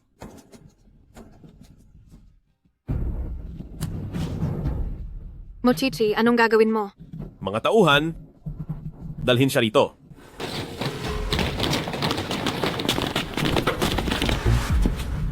Ano sa tingin mo?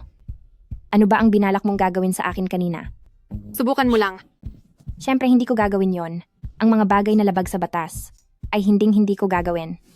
Mga tauhan, ilabas siya. Huwag niyo akong hawakan. Bitawan niyo ako. Pakawalan niyo ako. Maayos ka lang ba? Masyado ka namang nag-aalala. Siyempre maayos lang ako. Napakatalino ko kaya. Pero ngayong pinalayas mo si Fu Yihan sa ibang bansa, baka magalit ang nanay mo, di ba? Ayos lang ako. Ako ang masusunod sa grupong Fu. Tara na.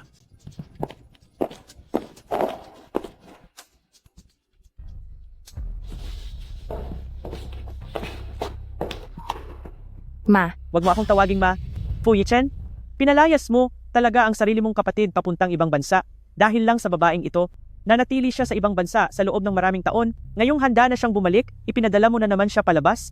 Ikaw, sunduin mo si Yihan at pabalikin mo siya rito. Ma, ipinadala lang siya ngayon sa ibang bansa. Kung mananatili siya rito, hindi natin alam kung saan pa siya maaaring mapunta. Ano ang ibig mong sabihin? Ma, may mga bagay na hindi na kailangang sabihin ng masyadong direkta. May ilang mga tambay na humarang sa akin ngayong gabi. Anong kinalaman ni Yihan doon? Iniligtas ako ni Fu Yihan. Fu Yichen, narinig mo ba iyon? Iniligtas siya ng kapatid mo, tapos ipinadala mo pa siya sa ibang bansa. May puso ka pa ba? Masyado kang manhid at walang puso. Siya ang kumuha sa mga taong iyon. Ano ang sinabi mo? Hindi ako naniniwala sa sinasabi mo. Totoo ba ang sinasabi niya? Tingnan mo ito.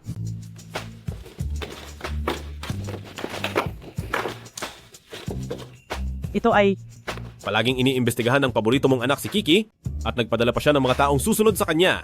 Ang ilan sa kanyang mga kasabwat ay nahuli na at nakulong. Isipin mo, kung mananatili siya rito, ano sa tingin mo ang mangyayari sa kanya?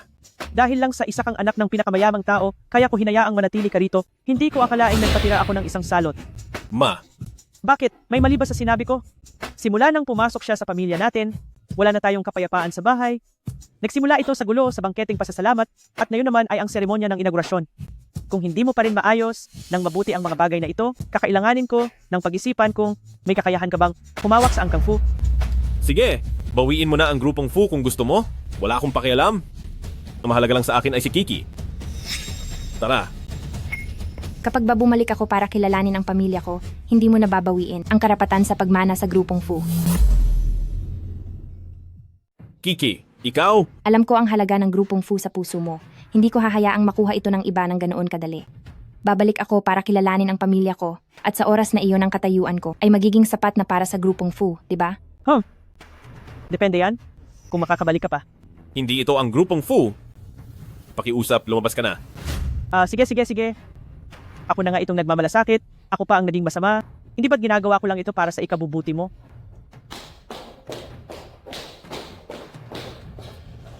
Wala kaming kailangan, umalis ka na.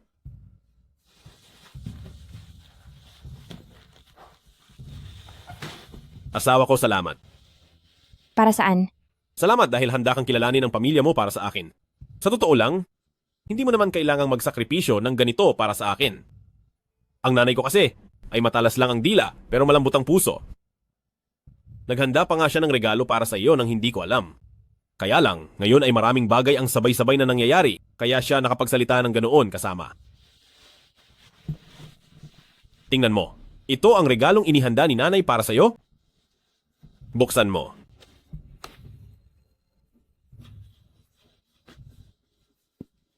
$6,86,400 Sa susunod na maghahanda ka ng regalo para sa akin, tandaan mong gumamit ng ibang card, wala man lang kaabog-abog. Sige na. Alam ko naman na gusto mong ayusin ang relasyon namin ng nanay mo. Pero hindi naman talaga ako nagagalit sa kanya. Normal lang na hindi niya agad matanggap ang pinagmulan ko. Napakabuti mo talagang asawa. Hay naku asawa ko, huwag ka nang makulit. Tulungan mo na lang akong mag-isip kung ano ang isusuot ko sa salo-salo. Ang asawa ko ang pinakamaganda sa buong mundo. Kahit ano ang isuot mo ay bagay sa iyo.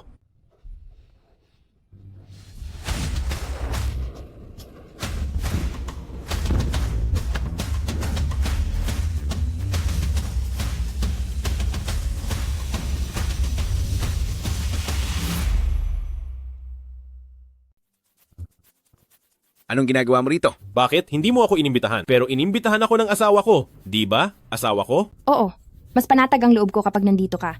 Kailan pa ba sila nagkaroon ng atraso sa isa't isa? Chiki, ako ang tatay mo. Nandito ka sa tatay mo, bakit ka naman mababalisa? Sa totoo lang, ilang araw pa lang tayong nagkakilala. Sa mundong ito, wala nang hihigit pa kay Yi Chen na nakapagpapanatag sa akin. Gusto mo bang pumasok na muna tayo? Tara. Kumusta ang paligid? Talagang naglakas loob ka pang pumunta rito Dahil lang sa dala niyang lumang pulseras. Sigurado ka na agad na anak mo siya at nagpamagarbo ka pa talaga ng banquet para sa pagkilala sa kanya. Alam mo ba kung gaano karami ang mga manloloko ngayon? Hindi siya manloloko, anak siya ni Mo Zenye. Paano siya naging anak mo? Nagpa-DNA test ka na ba sa kanya? Sinasabi ko sa'yo, hindi ko ito tatanggapin. Hindi ko kailangan ng pagsang-ayon mo. Basta't pumayag ako, siya na ang anak ni Mo Zenye at ang tanging tagapagmana ng pamilya mo. Nababaliw ka na ba? Naglakas loob kang kumuha ng babaeng hindi naman kilala ang pinagmulan para maging tagapagmana mo. Gusto mo ba akong mamatay sa galit? Nung pilit mo kaming pinaghiwalay ng nanay ni Chiki, kaya siya namatay sa sobrang kalungkutan. Ngayong nahanap ko na ang anak namin, hindi ko nahahayaang mawala pa siyang muli. Kahit anong mangyari ay hindi na ito magbabago. Mamaya ay formal ko nang iaanunsyo na siya na ang tanging tagapagmana ng pamilya mo. Hindi ko pinapayagan. Pareho lang kayo ng babaeng nagluwal sa iyo. Na napakababa, hanggat narito pa ako. Ay wag mong asahang makakapasok ka sa pinto ng angkang mo. Hump! Hindi ako naniniwala na magiging tapat ang mababang babaeng iyon sa pag-ibig. Isinilang ka lang naman niya bilang isang anak sa labas. Ma, ano po ang sinasabi niyo? Manahimik ka. Matanda ka na nga, ang baho pa ng hininga mo. Anong sabi mo? Sabi ko ang baho ng hininga mo. Sinasabi ko sa'yo, kapag naglakas loob ka pang siraan ng nanay ko, ay itutulak kita para makapagmumog ka ng maigi. Manahimik ka. Kilala mo ba kung sino ako para pagsalitaan mo ako ng ganyan? Ate, bakit mo naman minumura ng ganyan si Lola? Matandang ginang, pakiusap, respetuhin niyo ang asawa ko. Kahit anong mangyari, siya pa rin ang asawa ng CEO. Kahit na ang Angkang Fu ay hindi kasing yaman ng angkang mo, hindi pa rin kami basta-basta magpapaapi sa inyo. Bakit naman hindi ako maglalakas loob? Nakausapin ka ng ganyan. Kung hindi dahil sa iyo, hindi sana ako naging ulila noong bata pa ako. Hindi sana namatay ang nanay ko dahil sa depresyon. Ikaw ang may kasalanan ng lahat ng ito. Tapos may gana ka pang magsabi ng masama tungkol sa nanay ko. Kalokohan. Lumayas ka rito. Hindi ko pinahihintulutang pumasok ka sa angkang mo. Paano kung ipilit kong pumasok? Imposible. Iniuutos ko sa iyo, huwag mong hayaang makapasok ang anak sa labas na ito sa angkang mo. Pinangangako ko sa iyo, babalik ako sa angkang mo. Sige. Hindi pwede. Hindi ba pwede? Kung ganoon, ay lumayas kayo sa pamilya mo. Paano mangyayari iyon? Paano mo ako magagawang paalisin? Ako ang nanay mo. Ang lahat ng yaman at luho mo ay utang mo sa akin. Gusto kong bumalik ang anak ko. Lola, pumayag na po muna kayo? Ayaw ko pong mapalayas dito. Sige. Pumapayag na ako. Lola, ngayong bumalik na si ate, mamahalin pa rin kaya ako ni Papa? Isang anak lang ng puta. Mapapalayas ko rin siya balang araw. Huwag kang mag-alala. Hanggat nandito si Lola, mapapasayo ang lahat sa pamilya mo.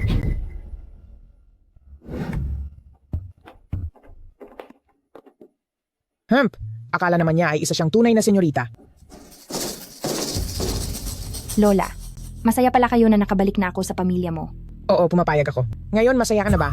Sobra po talaga akong naantig. Kaya pakiusap, Lola. Isuot niyo po sa akin ng personal ang sagisag ng ating pamilya. Di maaari. Lola, kung talagang ayaw ninyong kilalanin ang katotohanan, hindi ninyo kailangang magtiis at magkunwari ng ganyan. Huwag kang masyadong magalak. Kahit makabalik ka pa sa pamilya mo, hindi ikaw ang masusunod dito. Maaaring hindi ako ang masusunod, pero hindi rin kayo ang masusunod. Ikaw!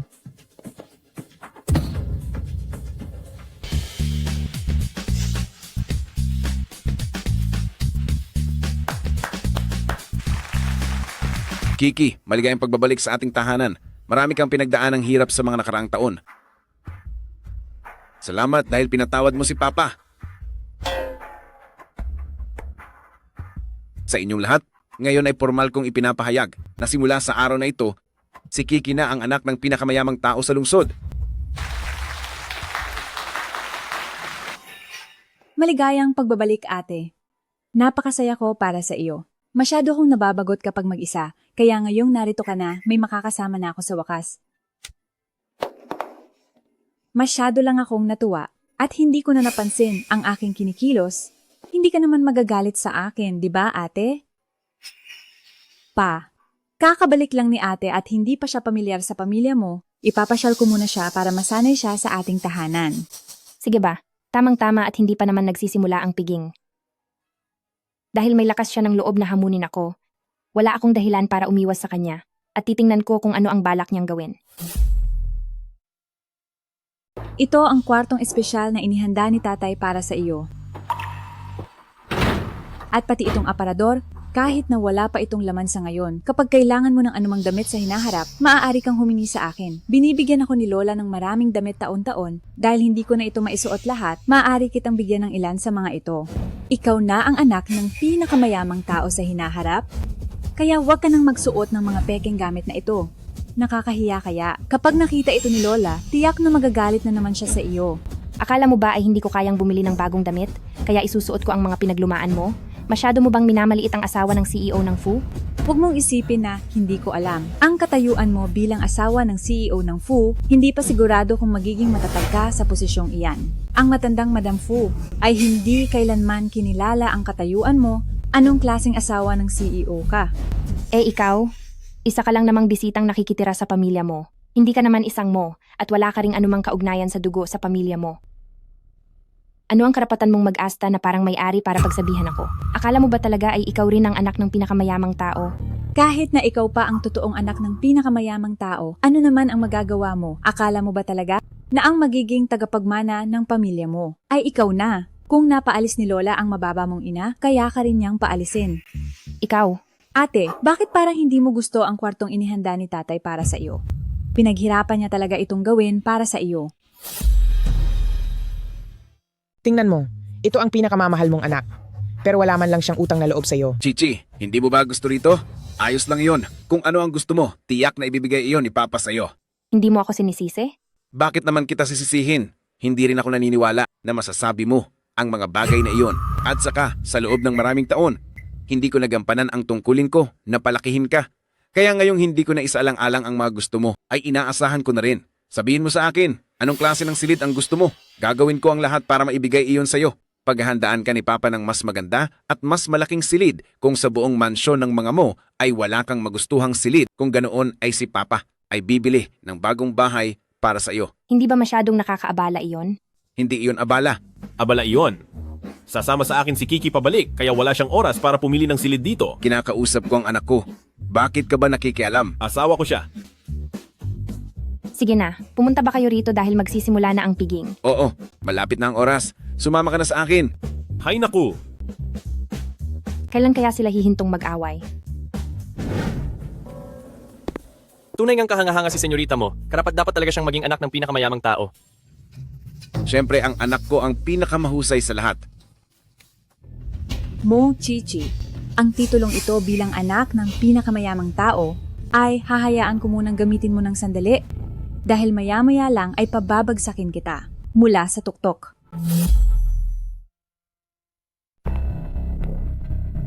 Aba, hindi ba si Binibining Huang ito? Maraming tao rito. Mag-usap tayo sa ibang lugar.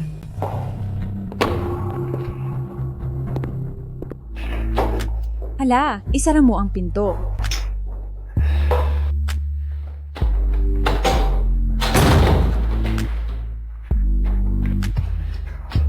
Miss na kita.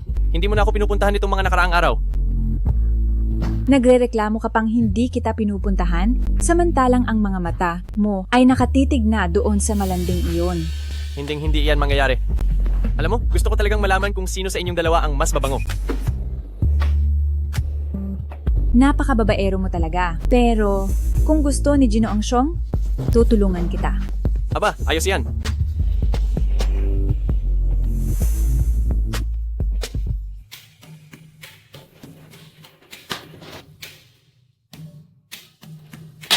Kunin mo itong gamot. Hindi kailangang ipainom sa kanya. Kahit madikit lang sa kanya ng kaunti ay sapat na. Hihintayin kita sa kwarto.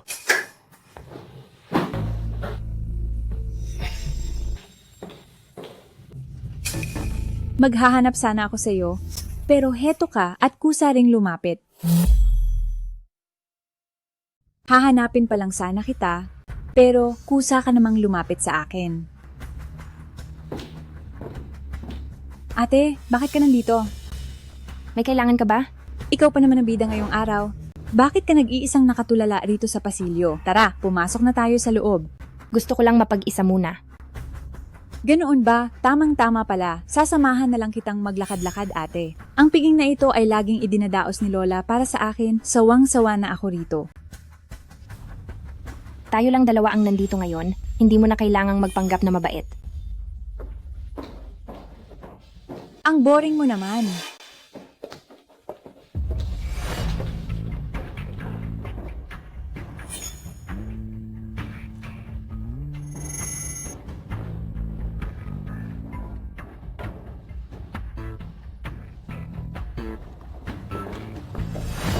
Ate,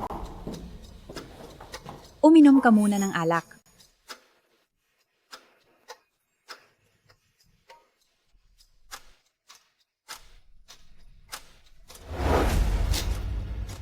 Sa tingin mo ba, ay madali lang akong maloko? Ate, ano bang sinasabi mo? Hindi kita maintindihan. Ang sobrang pagpapakitang tao ng walang dahilan ay tiyak na may masamang pakay. Hindi ko na kailangang ibulgar pa ang mga pakana mo. Ako? Hindi ko naman sinasadya. Ate, huwag ka namang maging masyadong masungit sa akin.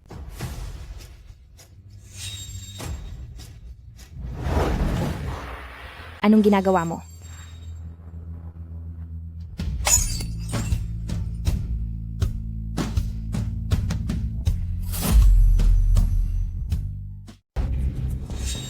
Ate, kahit masaya ka ngayon, hindi ka dapat uminom ng ganyan karami. Tulungan mo ako. Huwag mo nang asahan walang makapagliligtas sa iyo ngayon.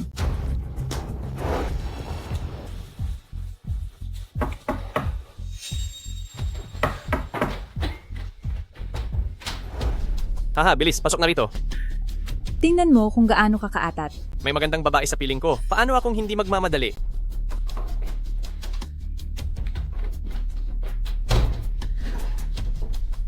Gaano karaming gamot ang pinainom mo sa kanya? Masyadong maingat ang babaeng iyan. Kaunti lang ang dumikit sa balat niya. Kaunti lang? Kung ganoon, magigising na siya sa loob ng 30 minuto. Kailangan kong bilisan. Xiaoxiong, magsagawa ka at magsaya. Hahaha. Mo Chichi, gusto kong makita ng lahat na isa kang malanding babae. Talagang naglakas loob kang pag-initan si Kiki. Gusto mo na bang mamatay? Chiki! Nasaan ang panlaban sa lason? Walang panlaban. Ulitin mo ang sinabi mo. Hindi malala ang pagkalaso niya. Uminom lang siya ng tubig ay magiging maayos na siya.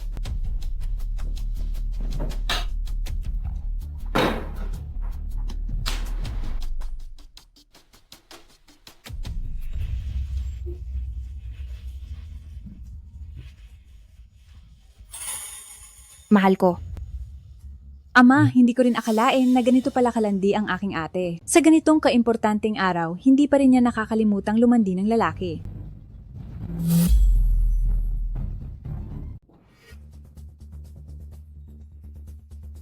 Iyong nakaluhod sa sahig, hindi ba iyan ang ikatlong anak ng mga Xiong? Siya nga mismo. Lagi na lang siyang gumagawa ng mga gawaing kalokohan. Sa tingin ko, ang anak ng pinakamayamang tao ay pinagsamantalahan niya siguro. Pansariling usapin ito ng pamilya mo, mas mabuti kung iwan niyo muna kami. Chiki, ano ba talaga ang nangyari? May gana ka pang magtanong? Kung hindi lang ako dumating sa tamang oras, magsisisi ka talaga. Tanungin mo na lang siya kung ano talaga ang nangyari. Anong nangyari? Nakita ko kasi kanina na inimbitahan ni ate si Ginoong Xiong. Nag-alala ako na baka magkaroon siya ng problema sa mahalagang okasyong ito, kaya pinuntahan kita. Tungkol naman sa kung anong ginawa ni ate at ni Ginoong Xiong sa loob ng kwarto, hindi ko na po alam iyon. Ikaw na walang hiyang babae, nagawa mo akong bitagin. Ginoong Xiong, ano bang sinasabi mo? Hindi naman tayo close? Bakit naman kita bibitagin? Ikaw!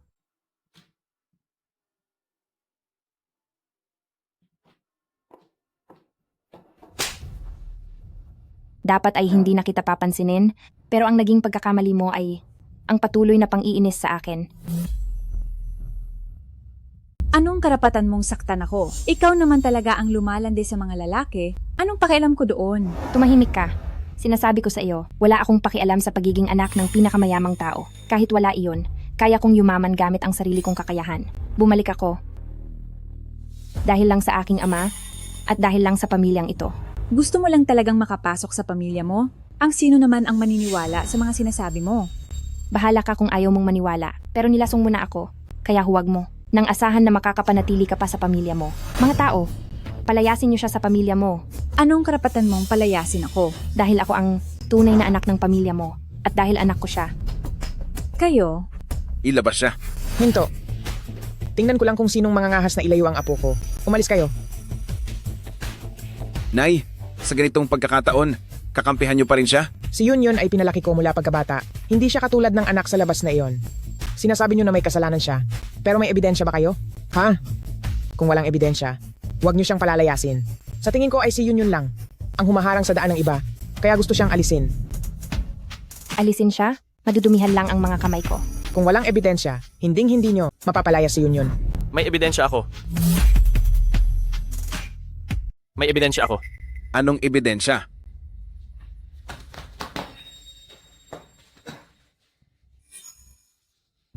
Iniisip ko noon na panonoorin ko ito ng dahan-dahan sa susunod. Masyadong alerto ang babaeng iyon. Kaunti lang ang dumikit sa balat niya. Ang video recording. Kunin mo! Presidente Fu, bumabawi lang po ako sa nagawa ko.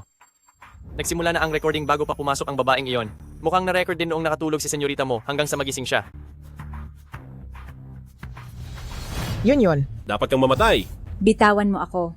Mahal, bitawan mo na siya. Masasakal mo na siya hanggang mamatay. Yun. Ididimanda kita ng murder. Lola, papatayin niya ako? Ipaghiganti mo ako, bilis. Kahit na naguluhan lang si Yun. Hindi mo dapat ginawa sa kanya ang ganoon kalupit na bagay. At saka, hindi ba wala namang nangyari sa bastardong iyon? Nailabas niyo na rin naman ang galit niyo ngayon. Kalimutan na natin ang nangyari ngayong araw. Alis. Sa tingin niyo ba ganoon na lang kadali makaalis? Aalis ka na lang ba ng ganoon lang? Ano pa bang gusto mong mangyari? Gusto mo bang paluhurin at pasambahin si Yun sa harap mo? Sinasabi ko sa'yo, huwag ka nang magmalabis pa dahil lang sa nasa katwiran ka. Yun, may mga pagkakamali nga sa mga nangyari ngayong araw at humingi na rin siya ng paumanhin sa'yo. Bakit ayaw mo pa rin tumigil? Kailan pa siya humingi ng tawad? Hindi ko man lang. Patawad po ate, nagbibiro lang naman ako sa iyo. Hindi ko naman sinasadyang masaktan ka. Sino bang mag-aakalang totoohanin iyo ni Ginoong Xiong? Haha, masyado ko palang minaliit ang kapal ng mukha mo. Iilan na lang talaga ang mga taong kasing galing mong makibagay sa sitwasyon. Nakapag-sorry na siya. Pwede na ba kaming umalis ngayon? Tara na.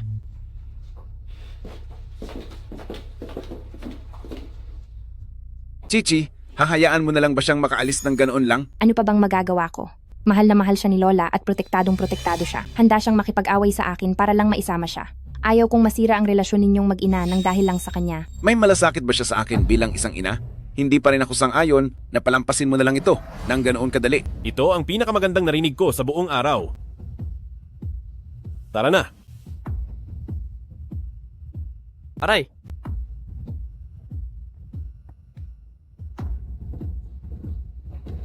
Anong ginagawa ninyo? Binibining Huang, sumama po kayo sa amin? Hoy, anong ginagawa ninyo? Bakit ninyo ako hinuhuli, Lola? Bitawan ninyo ang apo ko. Walang sinuman ang makakaligtas sa iyo ngayong araw. Ang makapagliligtas sa iyo.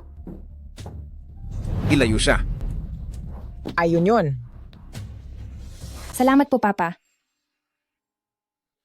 Mabuti kong anak. Teka lang. Uncle Mo, ayusin niyo muna ang inyong mga problema sa pamilya bago niyo puntahan si Kiki. Ayaw kong hayaan ang aking asawa na malagay sa panganib araw-araw. Halika na, Kichi. Hoy, bata ka. Kinuha mo na nga ang anak ko. Hindi pa tayo tapos magtuos. Ang lakas ng loob mong harangan ako. Sandali, huwag ka munang umalis. Utusan mo agad ang bastardong iyan na pakawalan si Yun. Ma, nalilito na yata kayo. Sino ba itong Yun na sinasabi nyo? Mukhang dahil sa inyong katandaan, nagiging ulyani na kayo. Ako. Mga tauhan. Teka, ano ang ginagawa nyo? Ano ang ginagawa nyo? Ma, pinapapunta ko lang kayo sa isang lugar para makapagpahinga ng maayos.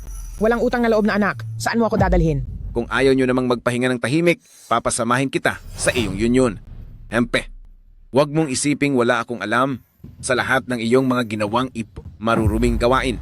Ilayo siya. Lapastangan kang anak. Traidor. Uy, anak, ayan na.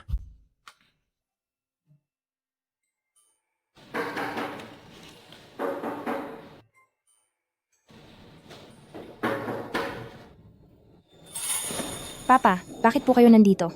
Chiki, dinalaw ka ni Papa. Tuloy po kayo. Pasok nyo na iyan.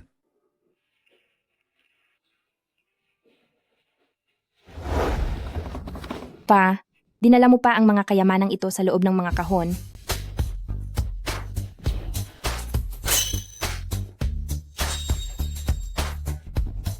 Gawa pala ito ng sikat na designer na si Ruyuan. Ang jade ring face na ito ay nagkakahalaga na ng 77 milyong piso. Ay, Pa, masyado naman kayong kampante. huwag mo nang isipin ang mga iyan. Gusto mo ba ito? Sino ba ang hindi may gusto sa alahas? Basta gusto mo, bibigyan pa kita ng marami ni Papa. Salamat po, Papa. Matanda.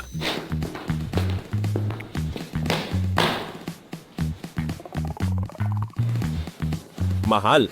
Ilang kahon lang naman iyan ng alahas. Bibigyan kita ng asawa mo. Huwag mong tanggapin ang sa kanya. Ay nako, hanggang kailan ba kayo magtatalo? He, anak ko siya. Asawa ko siya. Tumigil na kayong dalawa. Huwag kang makinig sa kanya. Sige na. Abat, ikaw na bata ka. Siya ang aking pinakamamahal na anak. Siya ang aking pinakamahalagang hiyas. Siya ay aking asawa, ang aking pinakasalan sa harap ng lahat. Ano ngayon? Asawa mo siya pero ako ang nagpalaki sa kanya. Gaano mo ba siya katagal pinalaki?